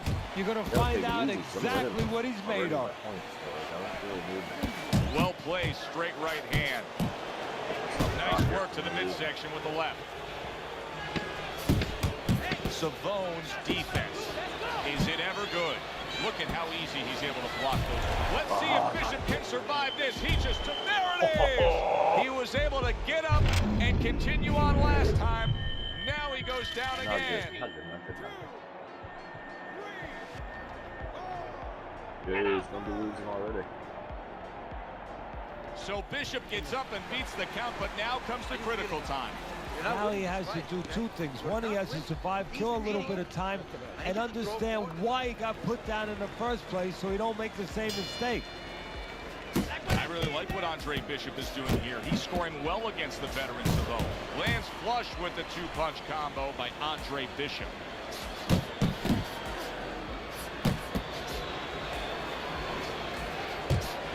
Andre Bishop's basically doing exactly what we've always seen out of him, and that's after he's been knocked down and affected in this fight. Yeah, you know, there comes a time you have to make adjustments. That time has come for him. Halfway through this round here. See, he's got his guard up really well that time, and it protects his head. Bishop's doing well here with that 2-punch combination. There's a straight right hand. Unbelievable. I mean, look at the action we're getting here. Unpredictable action when most everybody thought they would be very cautious and strategic. Because there's always so many dynamics in boxing. You never know how a guy woke up today. He woke up in a different frame of mind.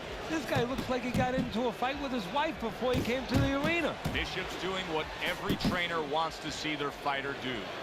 Land punches in bunches. The combination lands.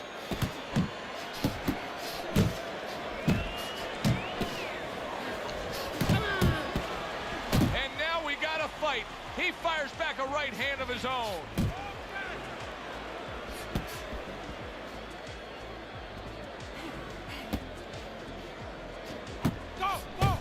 Bishop's starting to score at ease against his opponent there.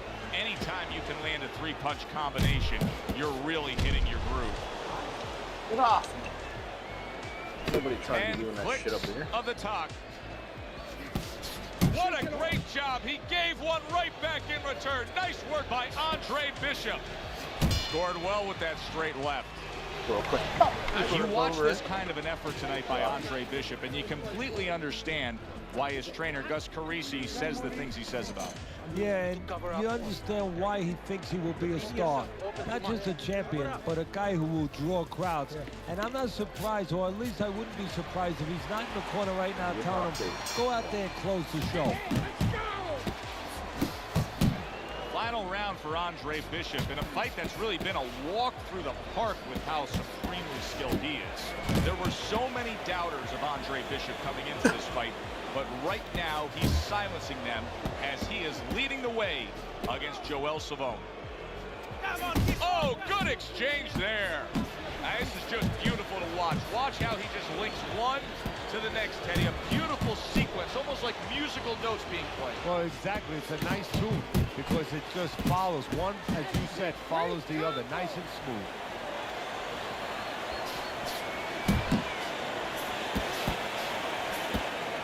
Savone scoring with that right hand.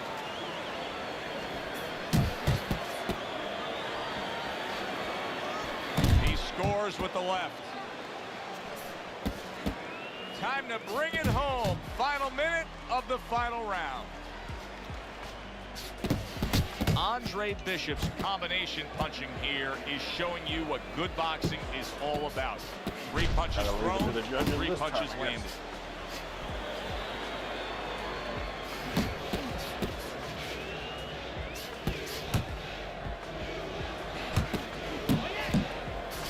Targeting each other, the exchange was something special. A crushing 2-punch combo by Andre Bishop.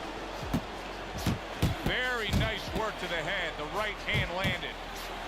That's a big flush punch landing on Andre Bishop.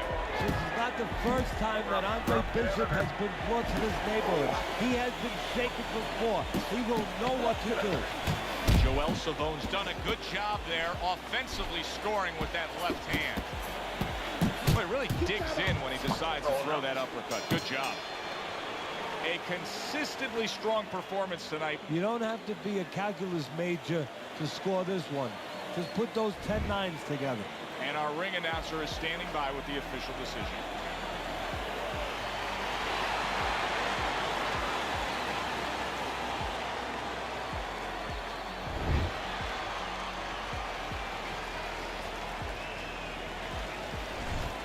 Andre, how does it feel to be named fighter of the games? It's terrific, honestly. Being voted fighter of the Yeah, games, baby. It's an honor. Gold medal, baby. Yeah.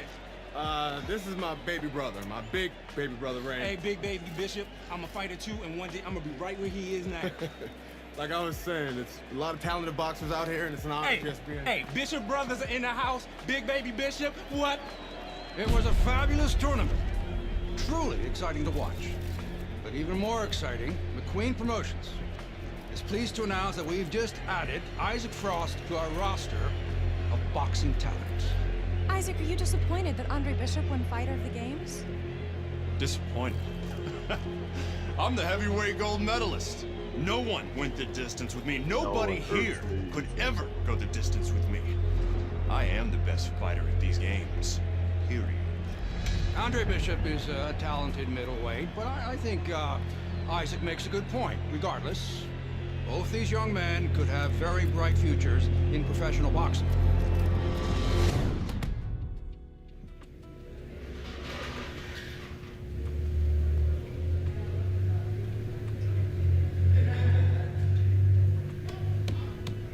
I want to see some head movement out there.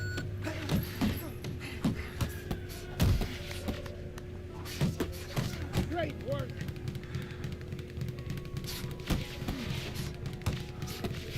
I want to see you punch harder, faster, faster, faster. I want to see you faster, faster. Come on now.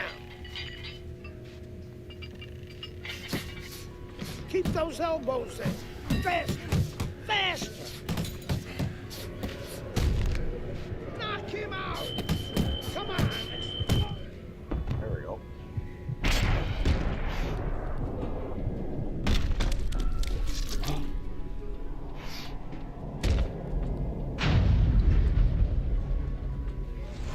You okay? Beautiful, kid. You got your father's power. He certainly does. His father hit like a heavyweight, too. Gus, despite our differences, I've always said you're one of the best trainers in the business. I don't care what you say about me, Queen. Always nice to see you, Megan. Always nice to see you too, Gus. I'm bringing my daughter into the business. You know how good she is with fighters.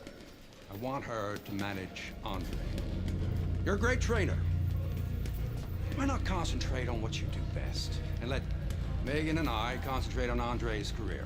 Thanks, but I think I can handle it. Isaac Frost will be fighting for a title within 2 years. I can do that for you, too. Thanks, but I can handle it. Did this old man ever get your father a title shot? He was on his way! The only way to the title is through me. Not if nobody can beat me. Oh, you think so? The only way. Dad. You've been listening to this stupid old Dad's a man. dick. Dad! You don't know who you're fucking with. I Told apologize. you. No, you have no reason to apologize. But your father, on the other hand, he chews fighters Real up and he asshole. spits them out. Gus, if we just... Megan, you're a good egg. But no way are we getting in bed with D.L. McQueen. I respect your decision. Lucius Palmer likes to run, but he'll get aggressive at the end of each round. He's good at stealing fights. Good luck, Andre. Thanks, Megan. She's right about Palmer. She's a smart girl, that Megan.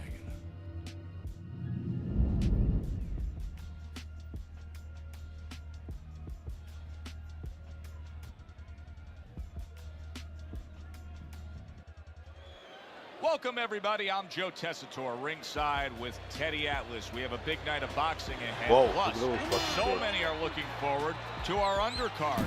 It is the pro debut for the much heralded Andre Bishop. The middleweight will be facing the crafty veteran Lucius Palmer. All from here, Lucius Palmer's crushed by a right hand.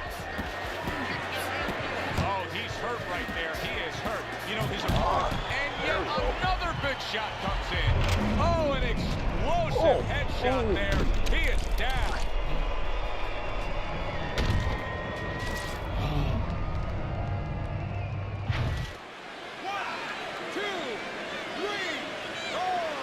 Palmer's back up on his feet. Now, what will be interesting to see here is how he reacts in the next few moments.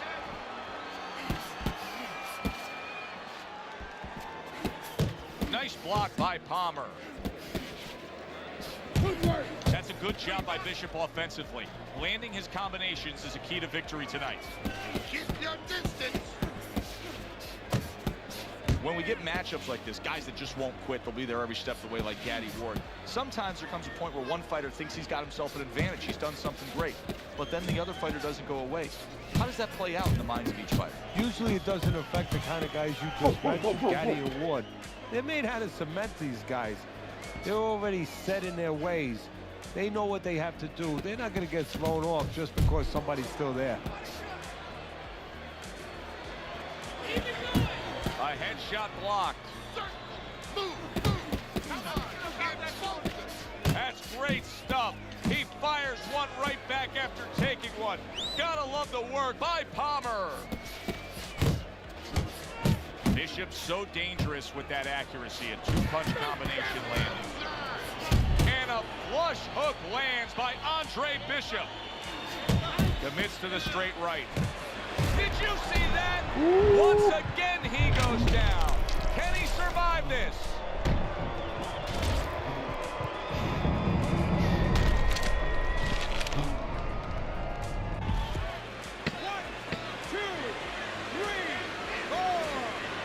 How does it get better than that to start your pro debut?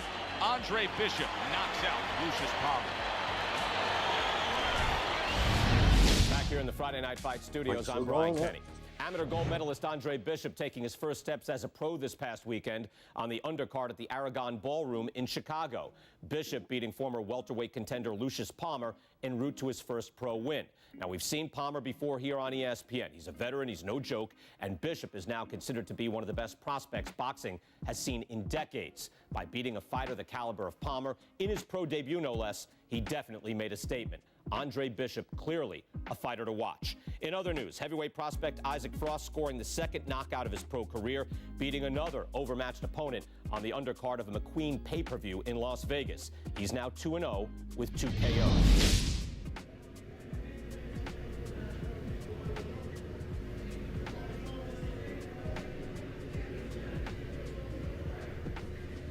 Not streaming the Twitch very good, is it? Fucking it.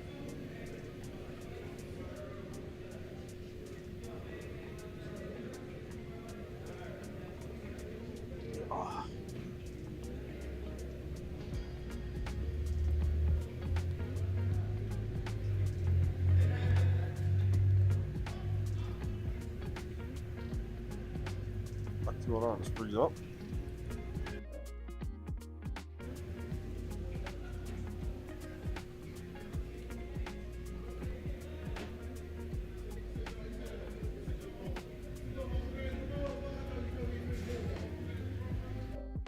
Game glitched out. What the fuck?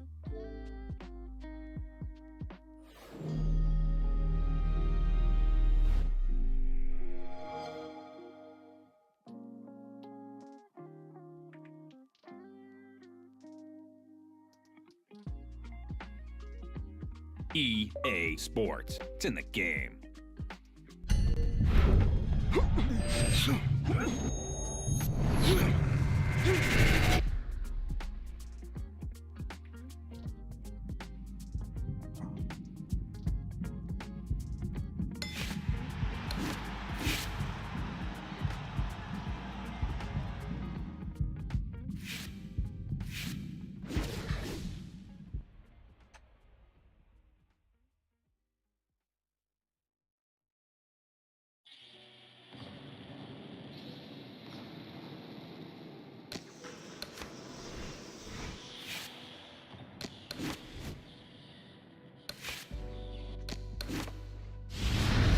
Here in the Friday Night Fight studios, I'm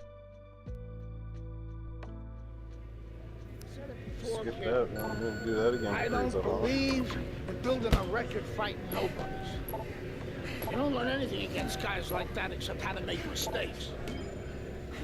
We ain't here to do anything stupid. This ain't the amateurs no more. You got a chance to do something great, to be someone great, and I'm gonna help you get there. We're gonna take some fights against decent guys. And I want you to show me that you got what it takes. Because if you can stop these guys, I'm gonna be impressed. But if you can't at least put them on the canvas, I'm gonna be disappointed. Got it, kid? I wanna see these guys on the floor.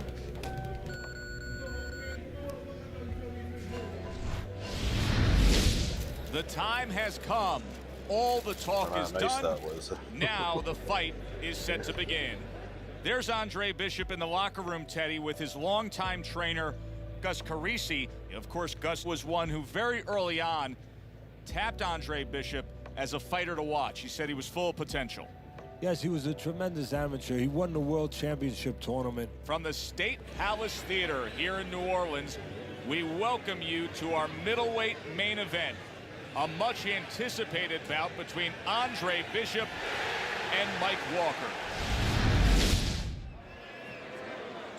Hi, everybody. This is Joe Tessitore. Glad you're with us alongside Teddy Atlas. We're at the State Palace Theater in New Orleans, and it is the second pro fight in the career of the much-talked-about Andre Bishop. Coming off that victory against Lucius Palmer, now he takes on Mike Walker. Good block by Walker. Well, we've been waiting all week to call this one. Teddy, what kind of fight are you expecting? Well, the kind of guys that they get insulted if you miss them, Joe. Walker's knowledge of the game is showing through. 3 ways to defend. One of them is to block. He did it there well. That's a razor-sharp uppercut by Mike Walker. The other day when we were talking to Andre Bishop, he said to have success in this fight, I have to land combinations. He landed a good one there. Matchup tonight, power puncher against a guy who's well-conditioned. Now, early on, what do you look for in a matchup like this? You want to make sure that if you're with the power puncher, Yo, Mo, thanks. you don't go out there chasing after the guy. You use all your tools. You use your jab, and you control him. You make him think about your power, so he's not controlling rounds. Oh, a good right hand by Walker. Bishop's combination punching is working well here. Well, that was his intention, and that's what he's doing. Not engaging in the fight, but clinching. Like a sledgehammer, that uppercut by Mike Walker. Bishop's putting his punches together now. That's a nice combination.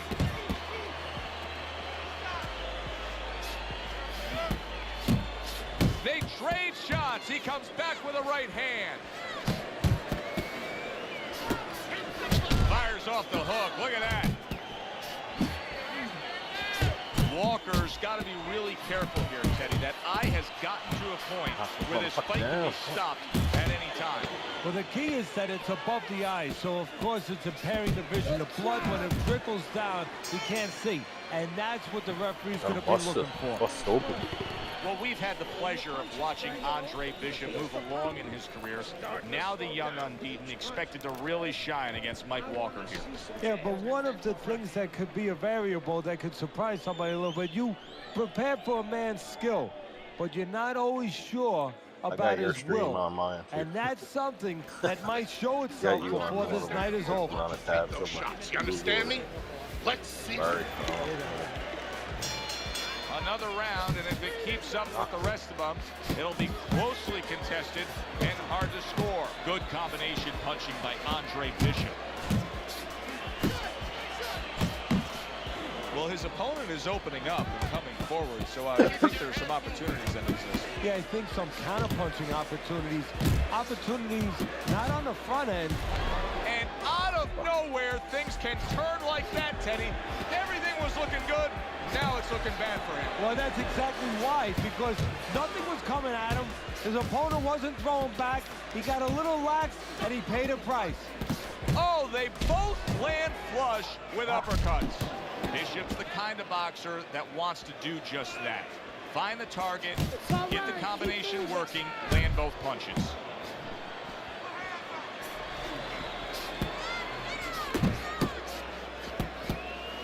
Andre Bishop is not showing the reserve of energy that we're used to seeing with him. Yeah, you just wonder if he was a little overconfident coming into this fight. Did not prepare properly. Didn't do all his work in the gym. Bishop's combination punching is just perfect there. 3 punches landed. That's what Andre Bishop wants to do right there. Land the right hand.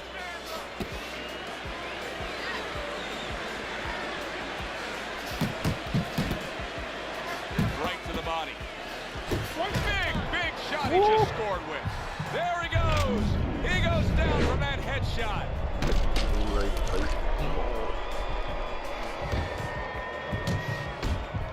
Don't knock him down one more time. Please, he said, right? 1, 2, Win by knock, 3, 4, 5. Walker's going to have to pull himself together here. Now, he beat the count, but still a lot of work to do. Yeah, a lot of work because he doesn't have the benefit of his legs. Can't move around there wobbly right now. So what he's got to do is grab on a little bit and walk. Walk to the ropes. Kill some time. Make the referee come in between you and break you.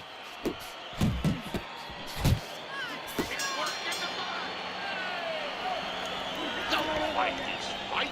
Jab and move. We got it. You have to start throwing in volume.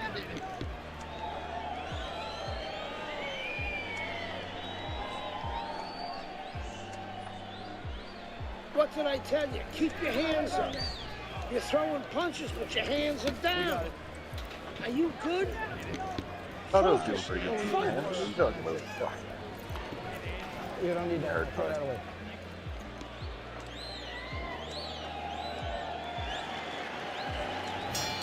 How quickly can he recover? recover? That's one of the questions that'll be answered early on in this round after being knocked down in that last round.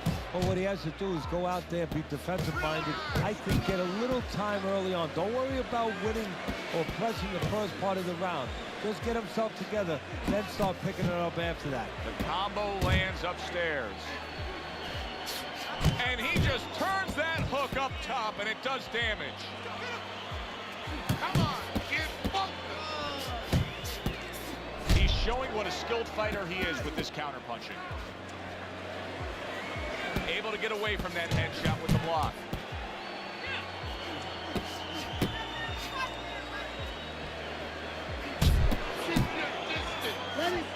Oh, what a hook upstairs.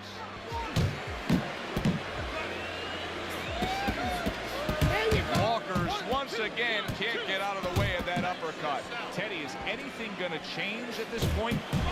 Walker's scored upon by a left hand. Oh! And he goes down for a second time. Does he have enough this time to rise up and continue on?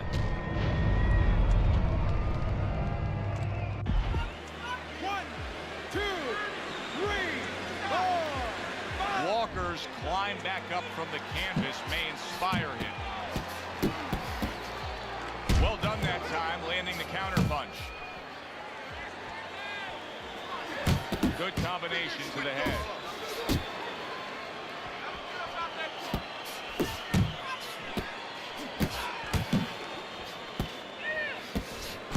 Walker's almost done. Oh, a big shot comes home. Stay down, but well, he's been there before, and now he's there again. He got floored. He can't afford to keep going on that floor. You have to wonder when the referee's going to step in now and stop this.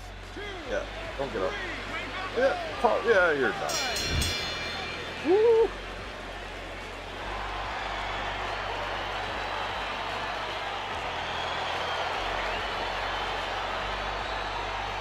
Heck yeah.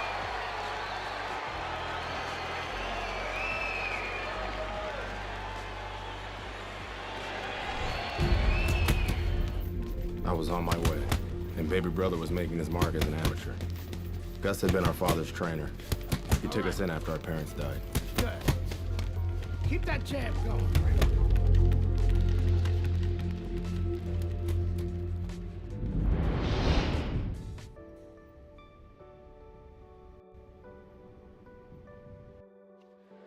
At 2-0, the young upstart Andre Bishop is getting a lot of attention, and he has ours tonight. I'm Joe Tessitore alongside Teddy Atlas. We welcome you to this night of boxing here at the State Palace Theater in New Orleans. Bishop looks to start his pro career 3-0 as he takes on Wilfred Rosario.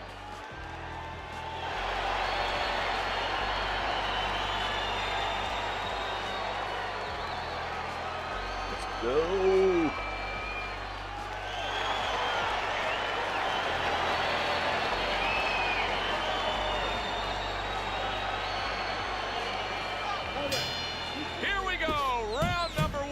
Scheduled for 6.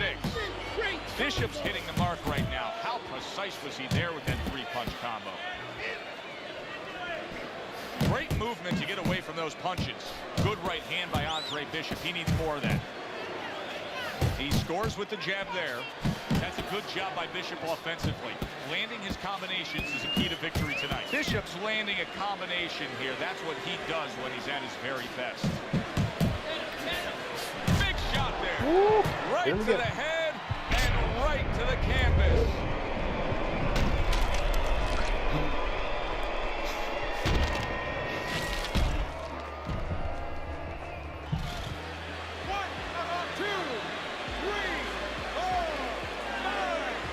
So he is able to get up to his feet after that knockdown, but Teddy, it's what's ahead that's the problem. Yeah, we're getting a peek right now into his heart, into his soul.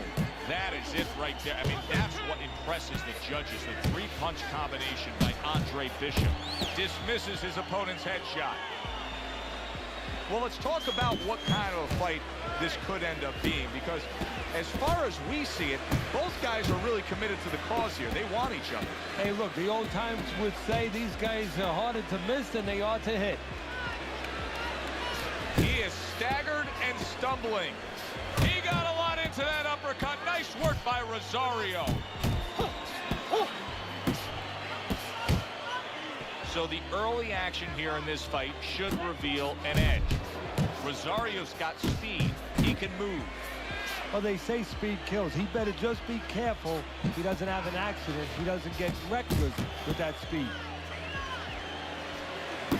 Bishop's combination punching working out well there. He landed 3 solid shots. Teddy, I think he's going to go down.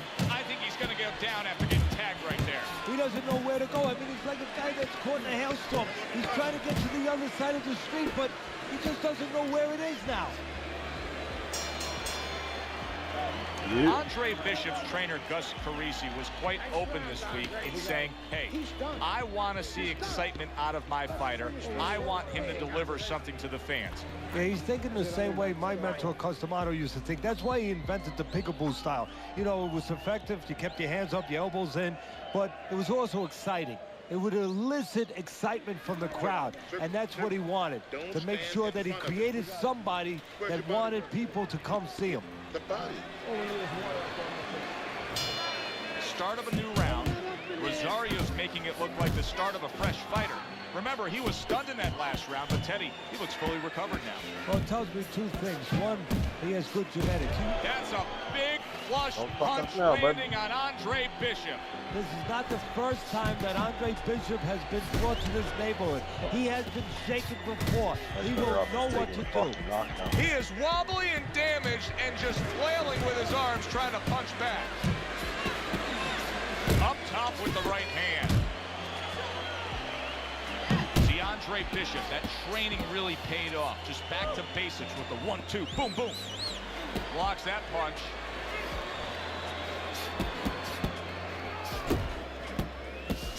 There's that overhand right. Brings the hook that time. You know, it's one thing to be a catcher in baseball, but you don't want to be one in boxing, and that's what he's doing right now. He's getting hit. Yeah, and he's got to find a way to pitch. Well-placed hook there. Well-targeted 2-punch combo by Andre Bishop.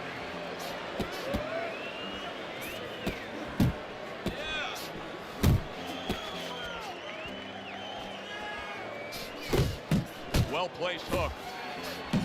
Rosario's right hand working well that time. He scored well. A solid, true uppercut by Andre Bishop. Nice strike, and he is damaged badly there. What a big shot. Up off the deck, and now in control. He scores a knockdown of his own. And he turned it around because when his opponent scored the knockdown, he got a little careless, a little lazy. Andre Bishop back up, but is he back in this fight? I think he can still be dangerous. A wounded animal is always something you have to be cautious with. And right now, Andre Bishop can be dangerous, can catch his opponent, maybe coming in a little reckless. Yeah, he won that. So Andre Bishop returns to trainer Gus Carisi after being tagged in that last round. What is Gus going to say to him? Well, he's going to say something like, as soon as those birds stop singing in your head, concentrate on why you got hit. You didn't move your head after your last punch. Don't let that happen again. Come on, get off of me. What the fuck is the point I don't of know that? if he's hip to the idea of becoming a counter puncher, but I get the sense you'd agree with it. Yeah, definitely. I mean, he's got the perfect platform, the perfect form for it. The guy's walking in right now, not moving his head much. He can time him, he can counter him. A little give and take, and here comes the left hand. Good scoring shot. It was a straight right. Trying to take away the wheels, going to the body with the double jab. Andre Bishop not looking as fresh as when this. He is not in good shape. He could be on the deck in moments. So calm down. He has his target. He lands a straight right.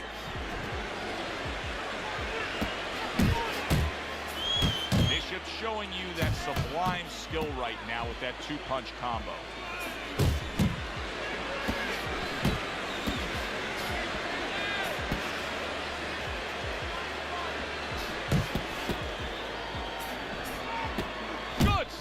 Right hand by Andre Bishop. Now hugging on the inside. A knifing left hand by Andre Bishop. A stinging uppercut by Andre Bishop.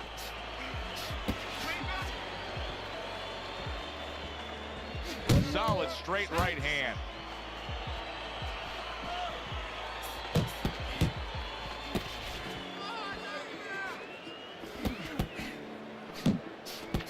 Both men digging in with uppercuts. Very accurate two-punch combo by Andre Bishop.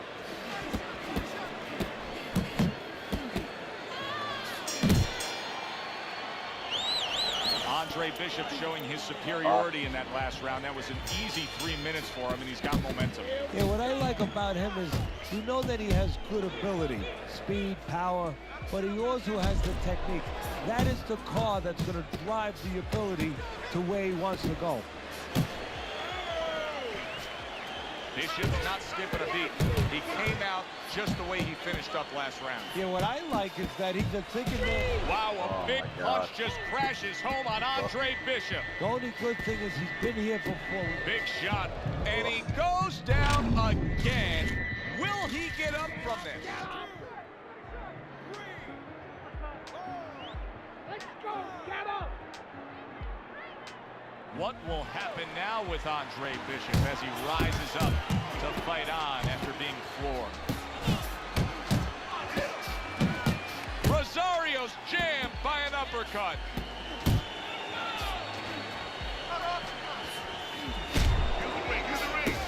Bishop's putting forth a little boom, boom, boom, a three-punch combination score. Able to show you his blocking ability. Wow! He goes down. Now he's got to beat the count of 10.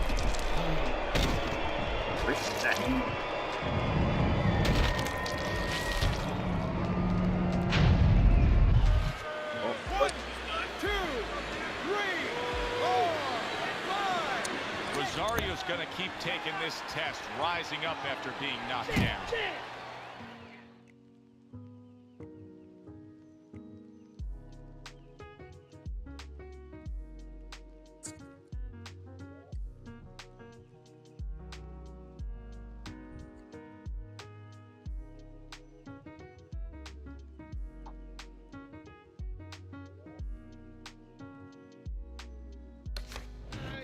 That's a stinging right hand by Andre Bishop. Rosario's taken a lot of punishment with the right hand. Ted, you've said many times, it's where you put your own hand when you get hit by those right hands. Well, one place I could tell you where not to put it, in the middle. And he needs to move it to the left, outside that right hand. What impact from that uppercut by Rosario. Scored well with the left downstairs.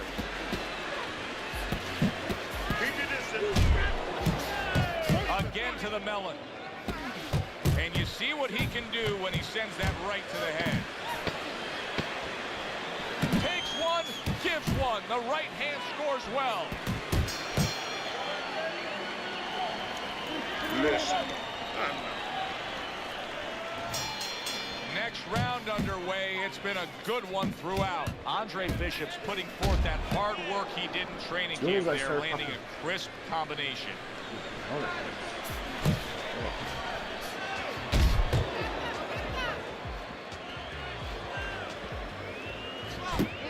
Rosario's able to land a nice clean left hand.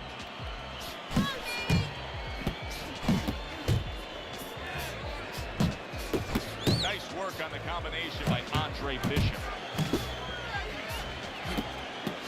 Big shot comes crashing home. That was a big shot that floored him, and it's a big shot that may end him right here. That looked like the great pitcher, Great Maddox, his sinker ball.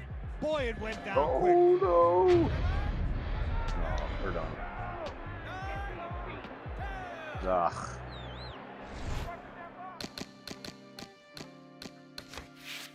Rage quit. Wonder if you can go online.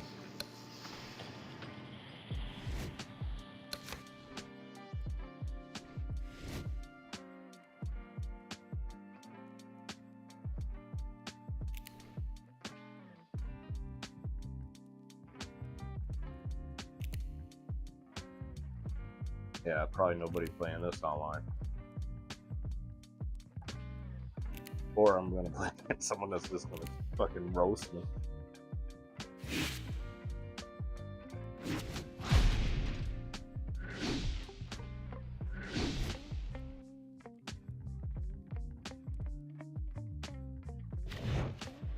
evening, everybody. Joe Tessitore and Teddy Atlas welcoming you to the State Palace Theater here in beautiful Nor.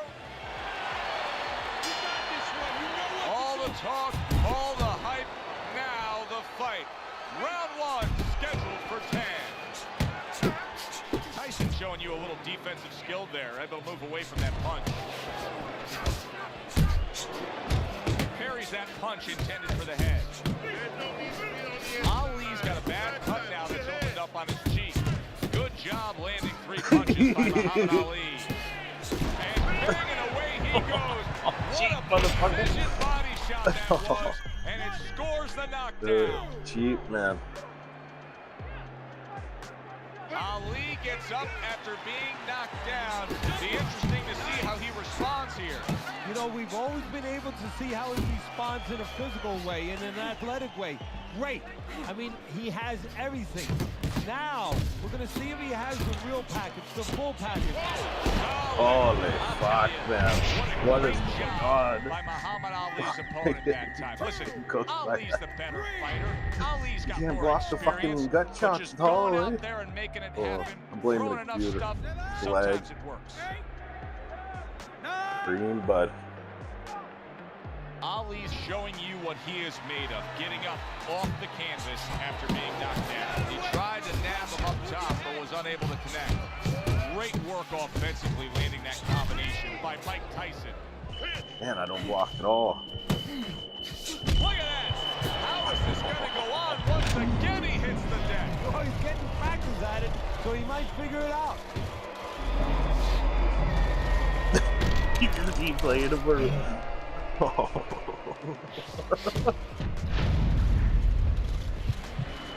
I'm not getting up now. I'm blocking it up. I figured that's about how it would go for me. 6, 7, 8, 9. He gets up after that punch put him down on the canvas. Now he needs to get on that bicycle and stay away from this guy. He digs in, trying to bank away body shots with the combo. Iron, and from long range. Oh, and there you go. Fuck. Can he beat the count? I don't think so here, Teddy. Now I know where they got that saying. Yeah, Falling good like luck a getting up sack of now. potatoes. 4, 5, 6, 7, 8, 9, 10. Hurry, get up. It's over. The fight is over. Tyson's power carries the day. A first-round knockout victory. Whoop. Mike Tyson is able to come up with a shocker here out of nowhere early.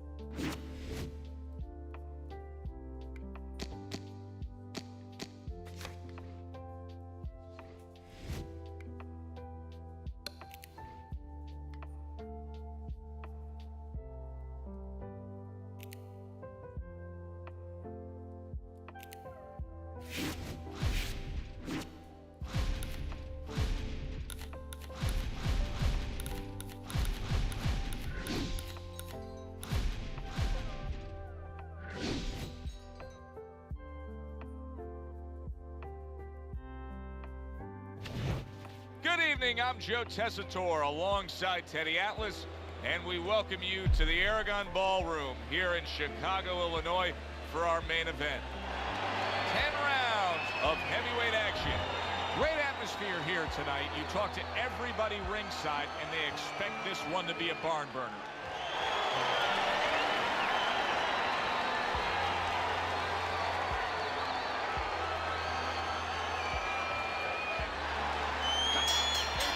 They're scheduled to spend a half an hour swapping leather. This is a 10-rounder. Good block. And now they're opening up. Both right hands land. Teddy, what role can the fans play on? Holy fuck. Hopkins would even admit that his opponent completely has outclassed him right there. He just scored the knockdown. B-Hop went down, but he's proving he's not out. Hopkins looking to fight on. Hopkins is coming through now beautifully. That's the combination punching he wants has to put forth. Oh, that's This is embarrassing. Oh, and now the real test. Can he get up after fuck going it, down my a ass second whooped. time? That's what happens. I don't play games enough to get good at it. Can't play nothing. Bernard Oh, Hopkins fuck. is back up on his feet. What will he look like in the next few moments of this fight? That's Oh, now you're blocking him. Little head hunting with the left. A well-timed right hand by Kobe Nichols. I'm done after this. I'm playing something else.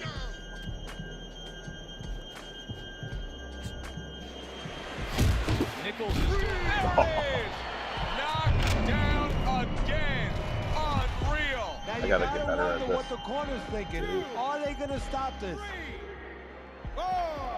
You're fucking playing on champion.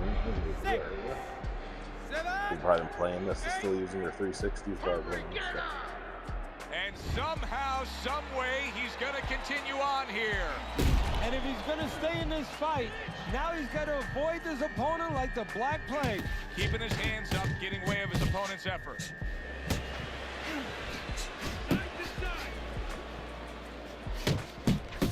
Nichols is 3-punch, and yet another big shot comes in. Or the elevator fight, up and down all night. One, yeah. 2, 3, 4, 5, 6, 7, 8, 9, 10. Alright, I'm done with that. I'm playing something else.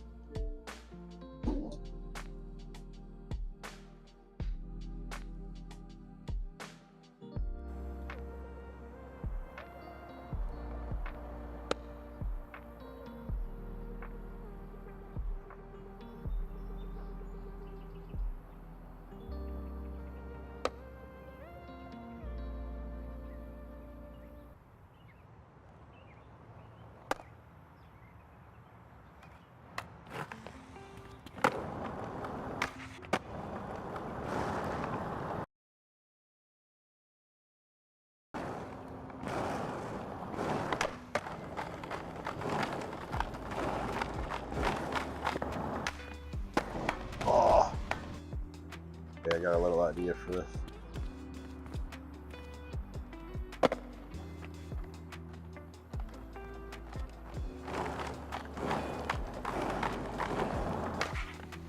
Oh, fuck. Get that right angle. Oh, not fast enough. Oh, fucker.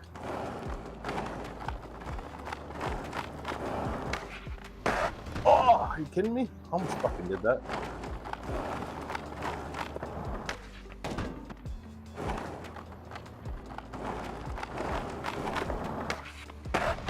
Fuck's sakes, now I'm going too fast. Decent video. Fuck, I don't want to rotate all the way. Oh, fucker.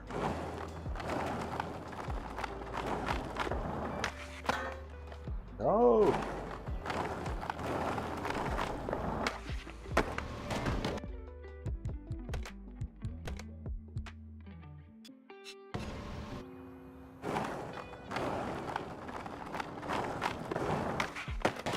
Pitiful. Fuck.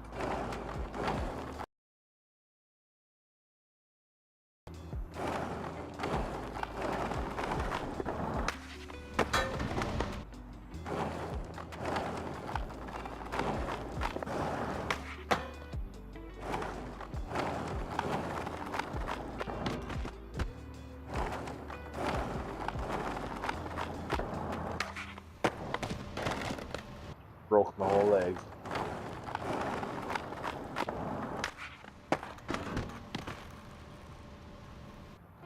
Fucking Rob. Tell me you can't roll down that fucking... Come on.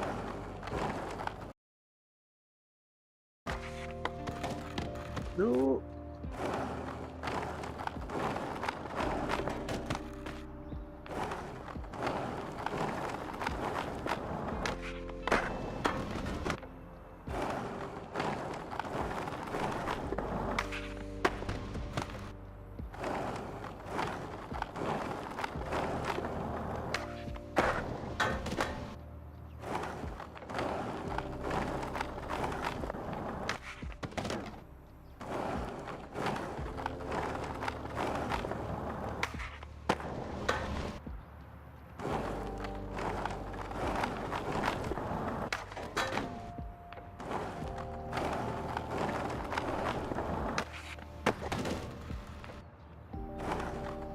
land on that power one as well. Woo!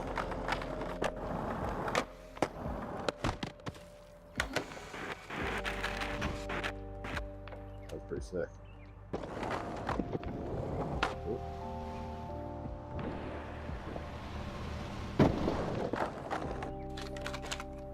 Then dies.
Ugh.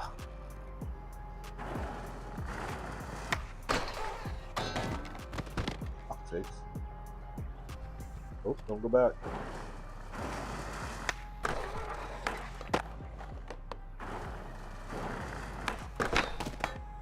Sakes.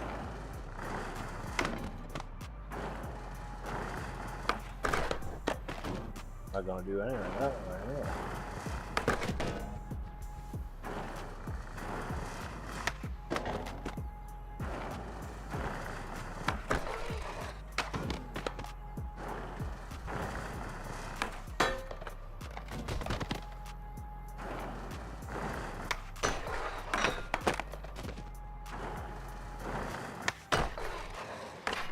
Oh, on the other side of the rail, but oh, not like that.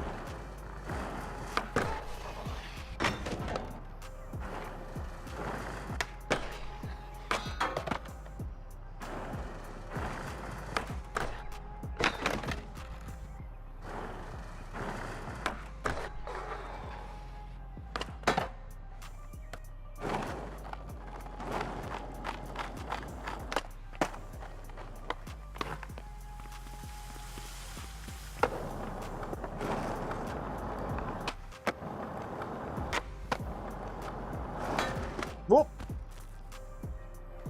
That there. Fucking do a 360.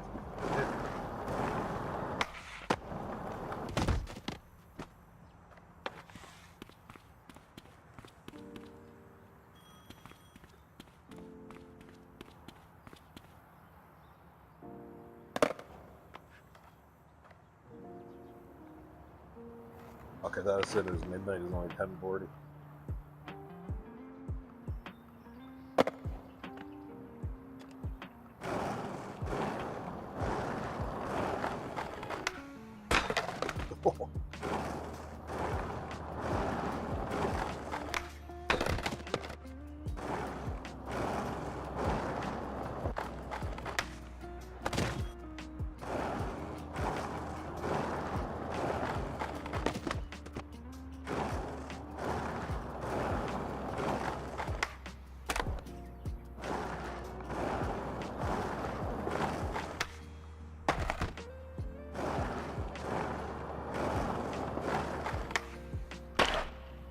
Oh no.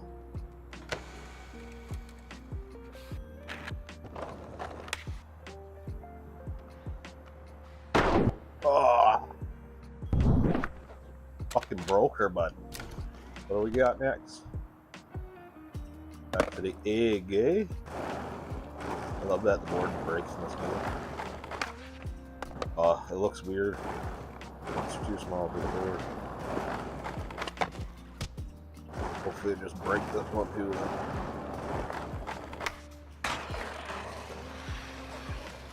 Yeah, it's not what we're trying to do. Hanging on to some ugly move.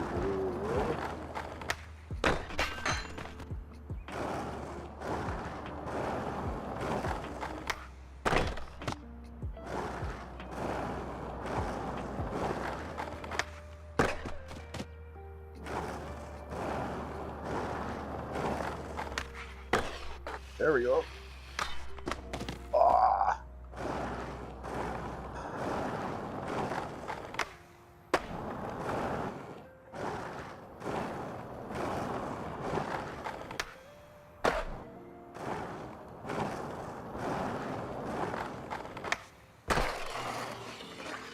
What?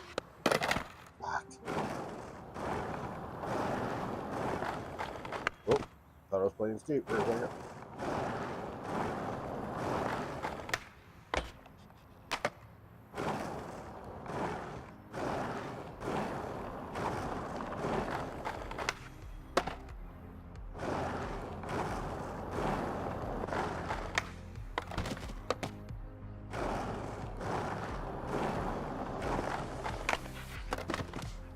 Where the fuck that was?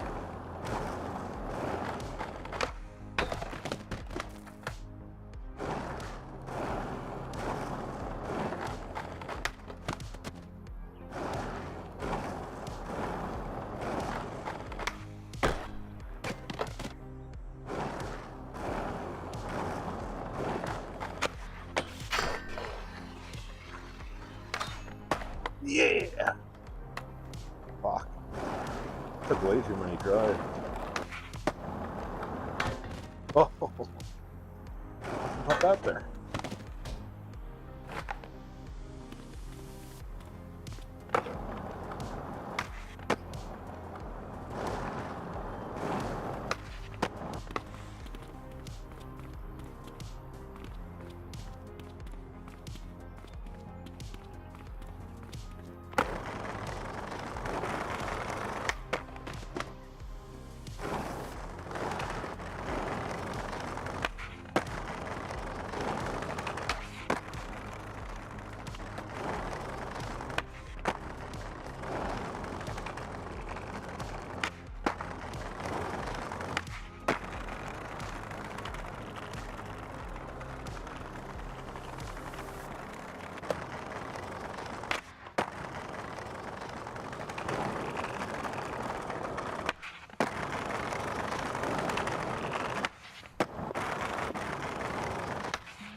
Still going. I'll end up switching to the earpod soon. The fucking receiver's probably going back.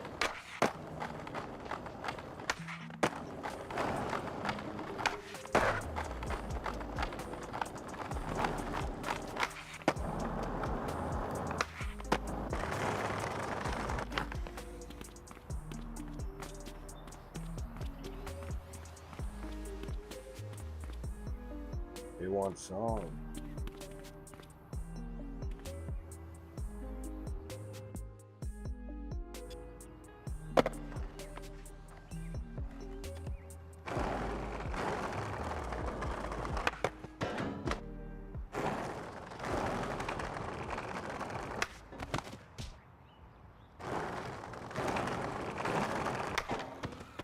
Probably too tall.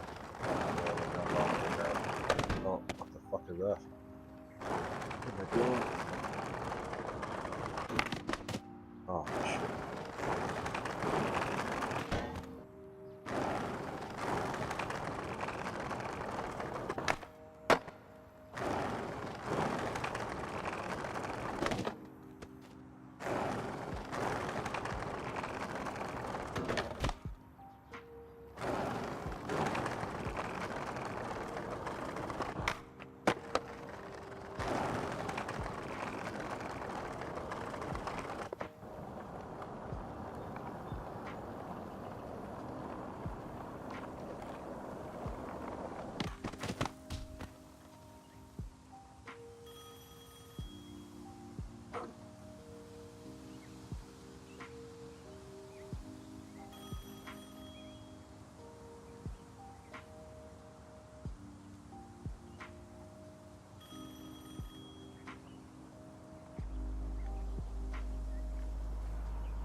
Let's get the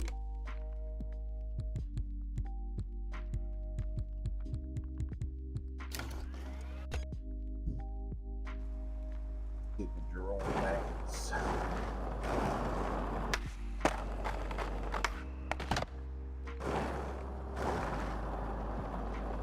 All better coming up.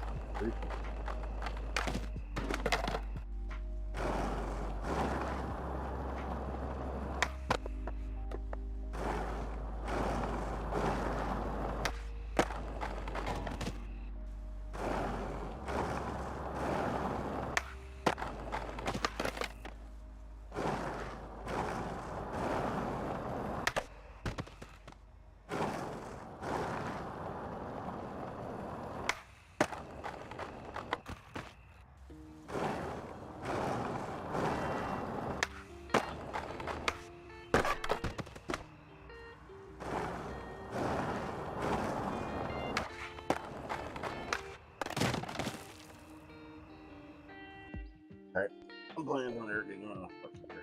Play some fucking of that Shutters one. Play this for a minute. I play throw on some Red Dead Redemption is what I'm thinking. Haven't played that since I stopped streaming.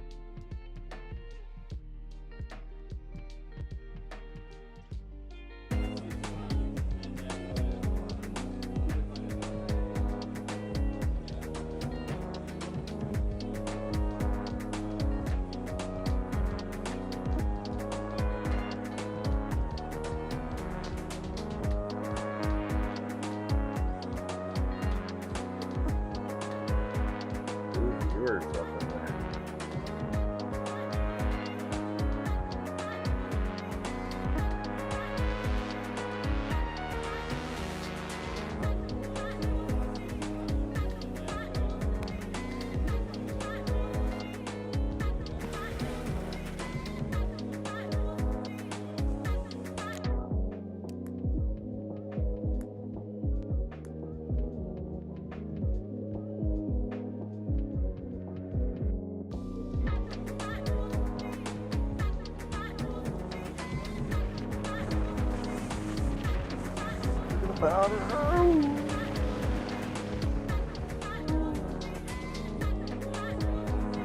Whoa! End of the boat. Fuck yeah.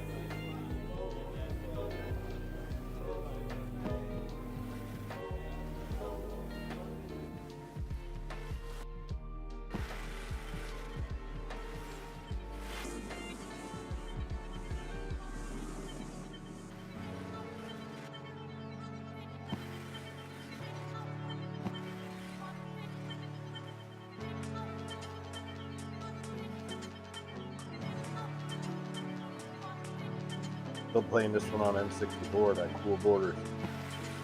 Whatever one was, fucking 1080 or whatever.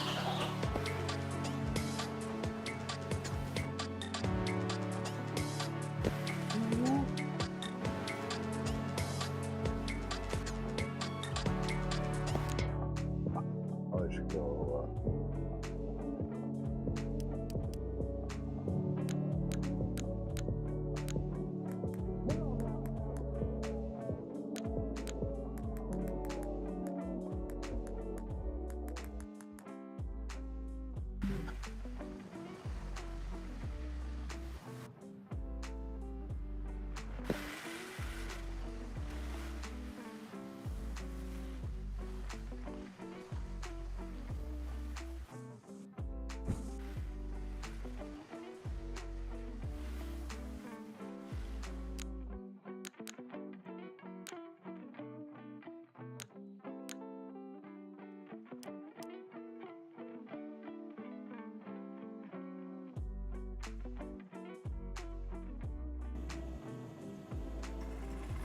Ooh.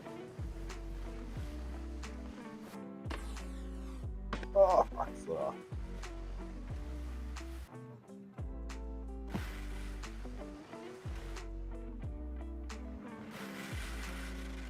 Dead.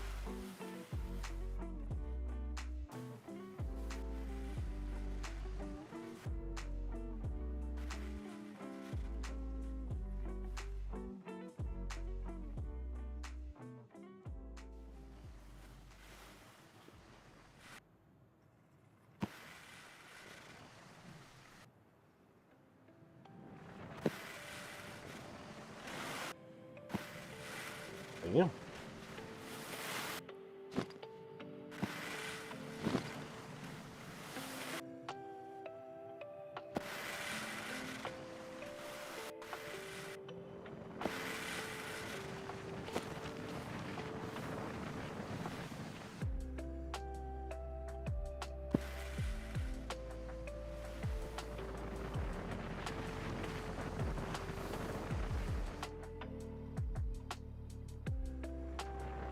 Oh.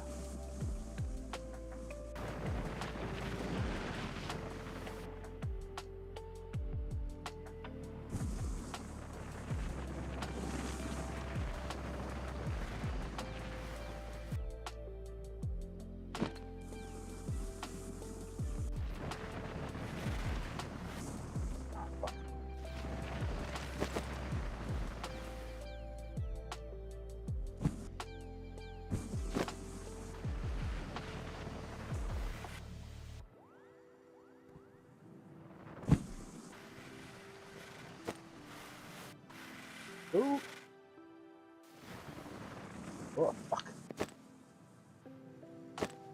Ooh.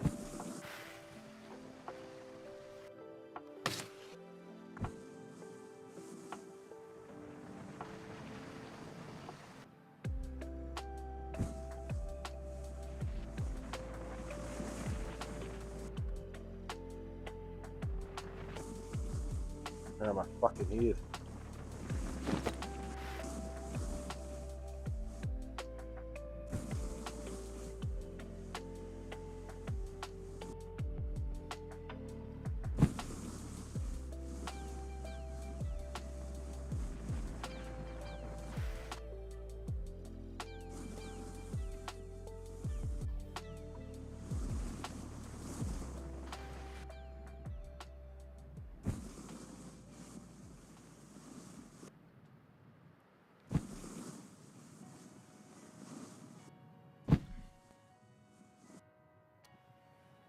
God, I gotta stop doing that.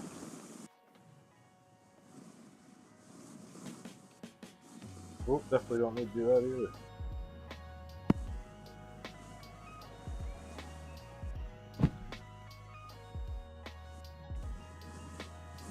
Oh, I missed it. Fuck.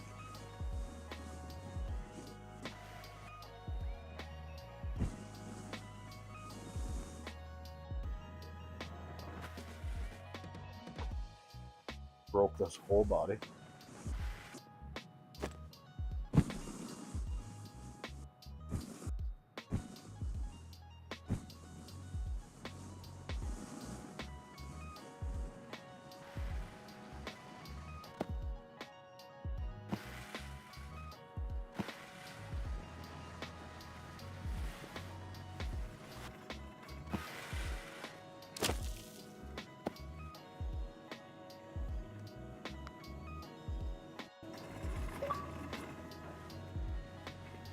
Nice.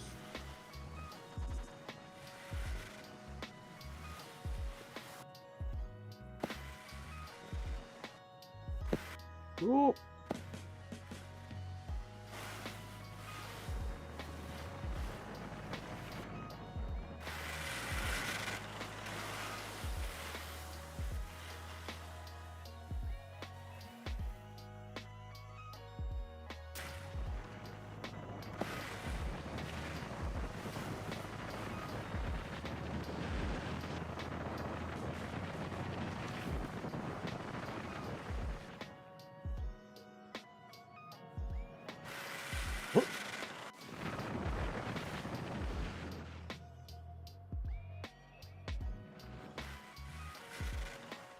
back, brother.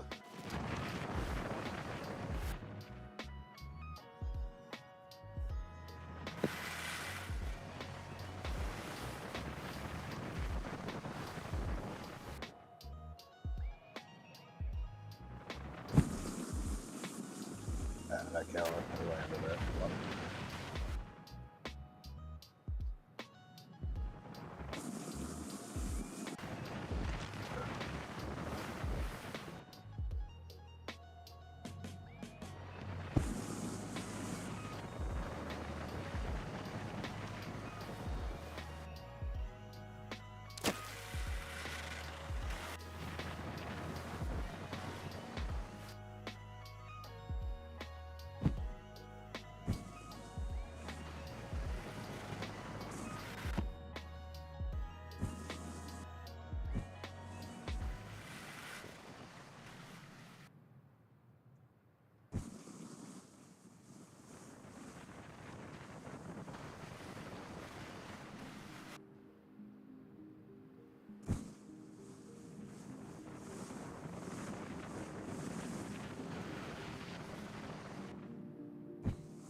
Let's do some Red Dead.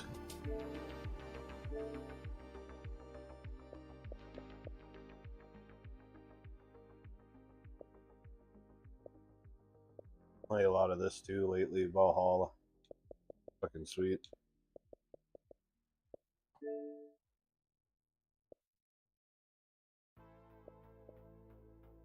Ooh, new Battlefield.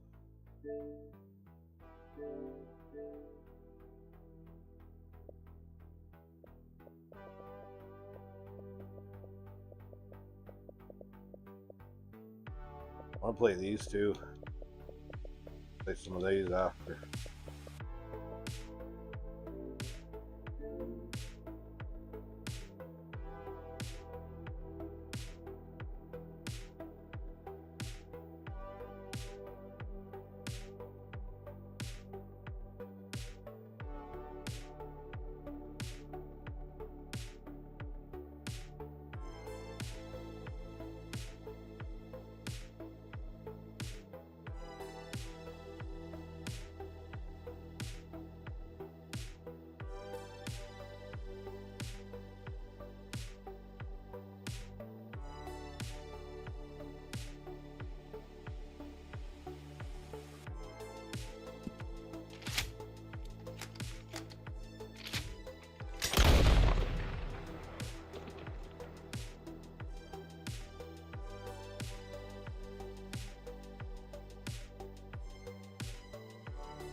a second.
Fucking Xbox wasn't bugging out.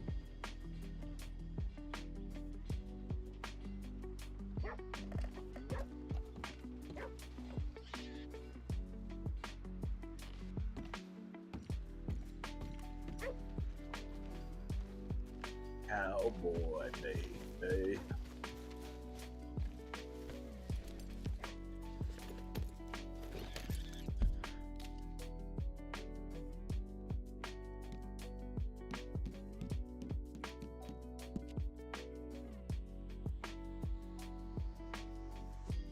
Or fucking away we gotta go. Oh, the japers.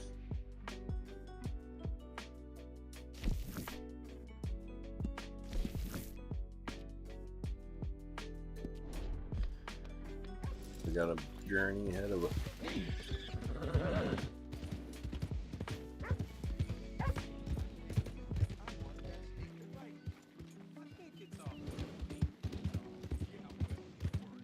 Oh, what's going on?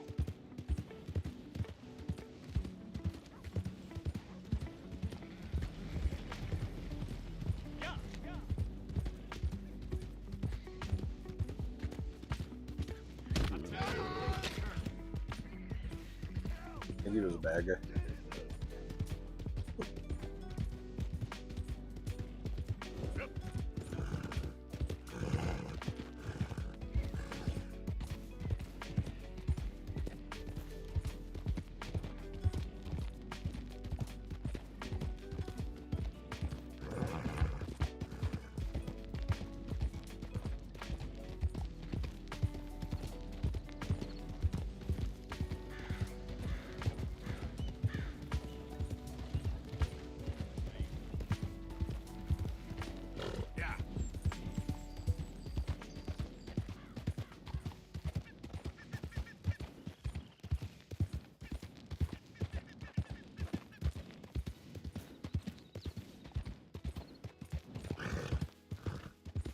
Shoot that fucking turkey.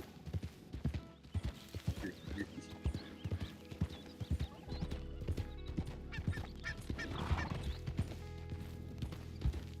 Who goes there?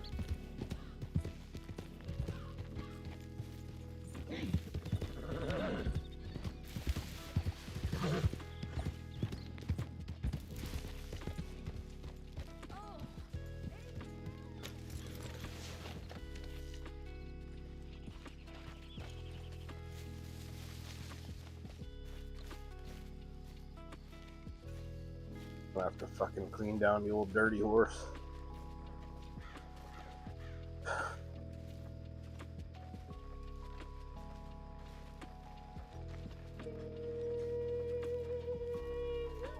John was looking for you, Arthur. He's over by the tree behind the campfire.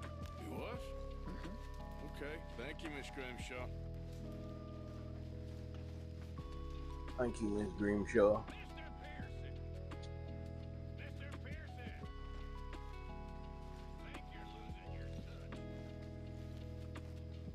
You busy, Arthur?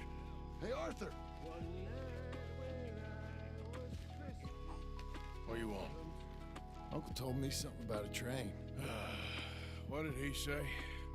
Mary Beth overheard something about a train full of wealthy folk rolling down through Scarlet Meadows just south of the state border. Yes.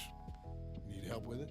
I ain't even sure about doing it. Come on. At night, not too guarded, it's perfect. Nah, I ain't thought it through. You know, stopping a train, pain in the ass. Sure, but what if we could force a train to stop? Well, of course. We get a wagon full of something flammable, oil. Put it on the tracks. They see it. They know they either have to stop or die. Ain't no train driver wants to be cooked alive. Alright, alright. Is kind of brilliant. For you. That is a real idea. I think that's the first time you ever had one of them. Shut up. You might be the first bastard to ever have half his brains eaten by a wolf and end up more intelligent. So we doing it?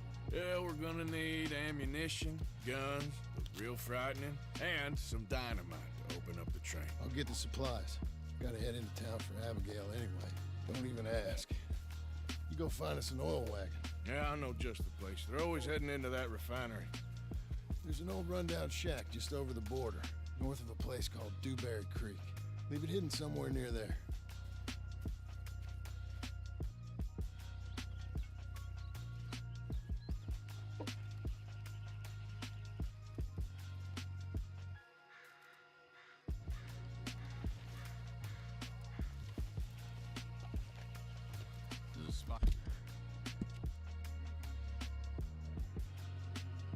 Good Lord.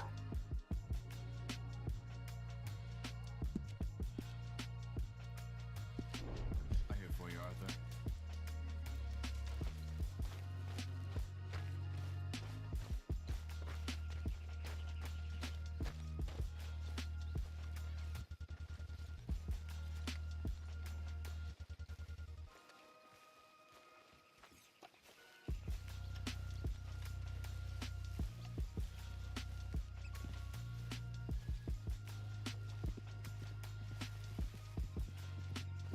Thank you, Mr. Morgan. Thank you. Don't worry about it, Reverend. I made a fool of myself again. We've all done that, Reverend. I'm bitterly ashamed. Really, I am. It's a shame.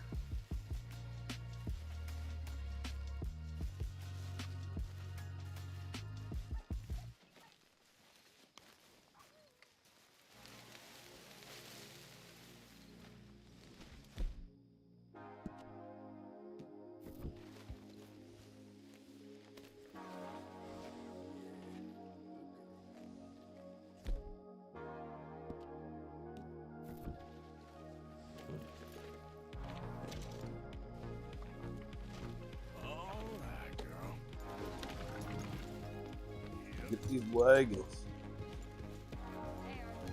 Miss Cat, all good?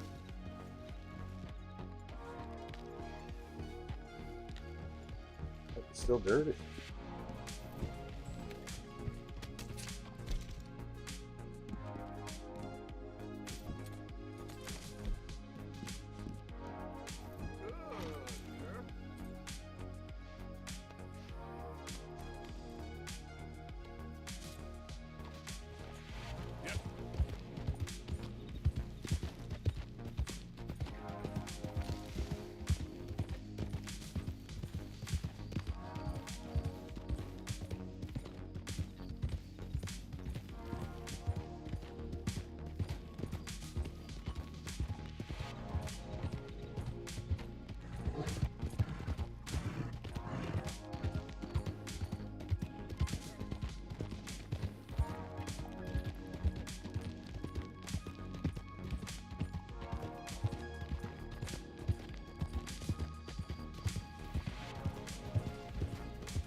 The fuck?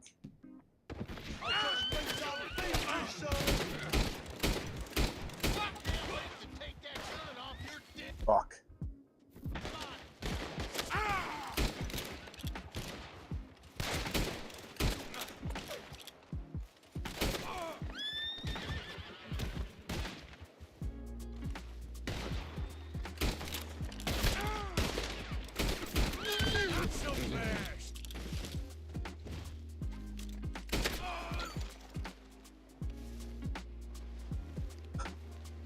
Fuck, I was just riding by, man.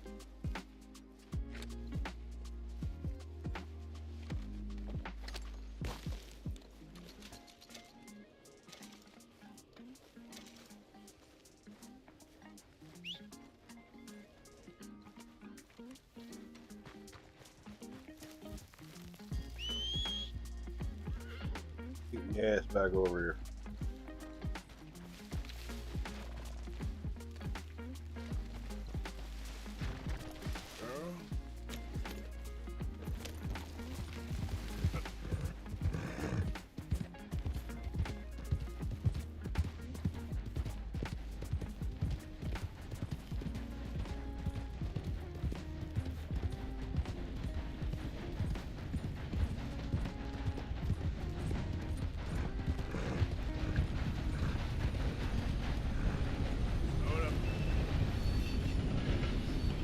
Come on.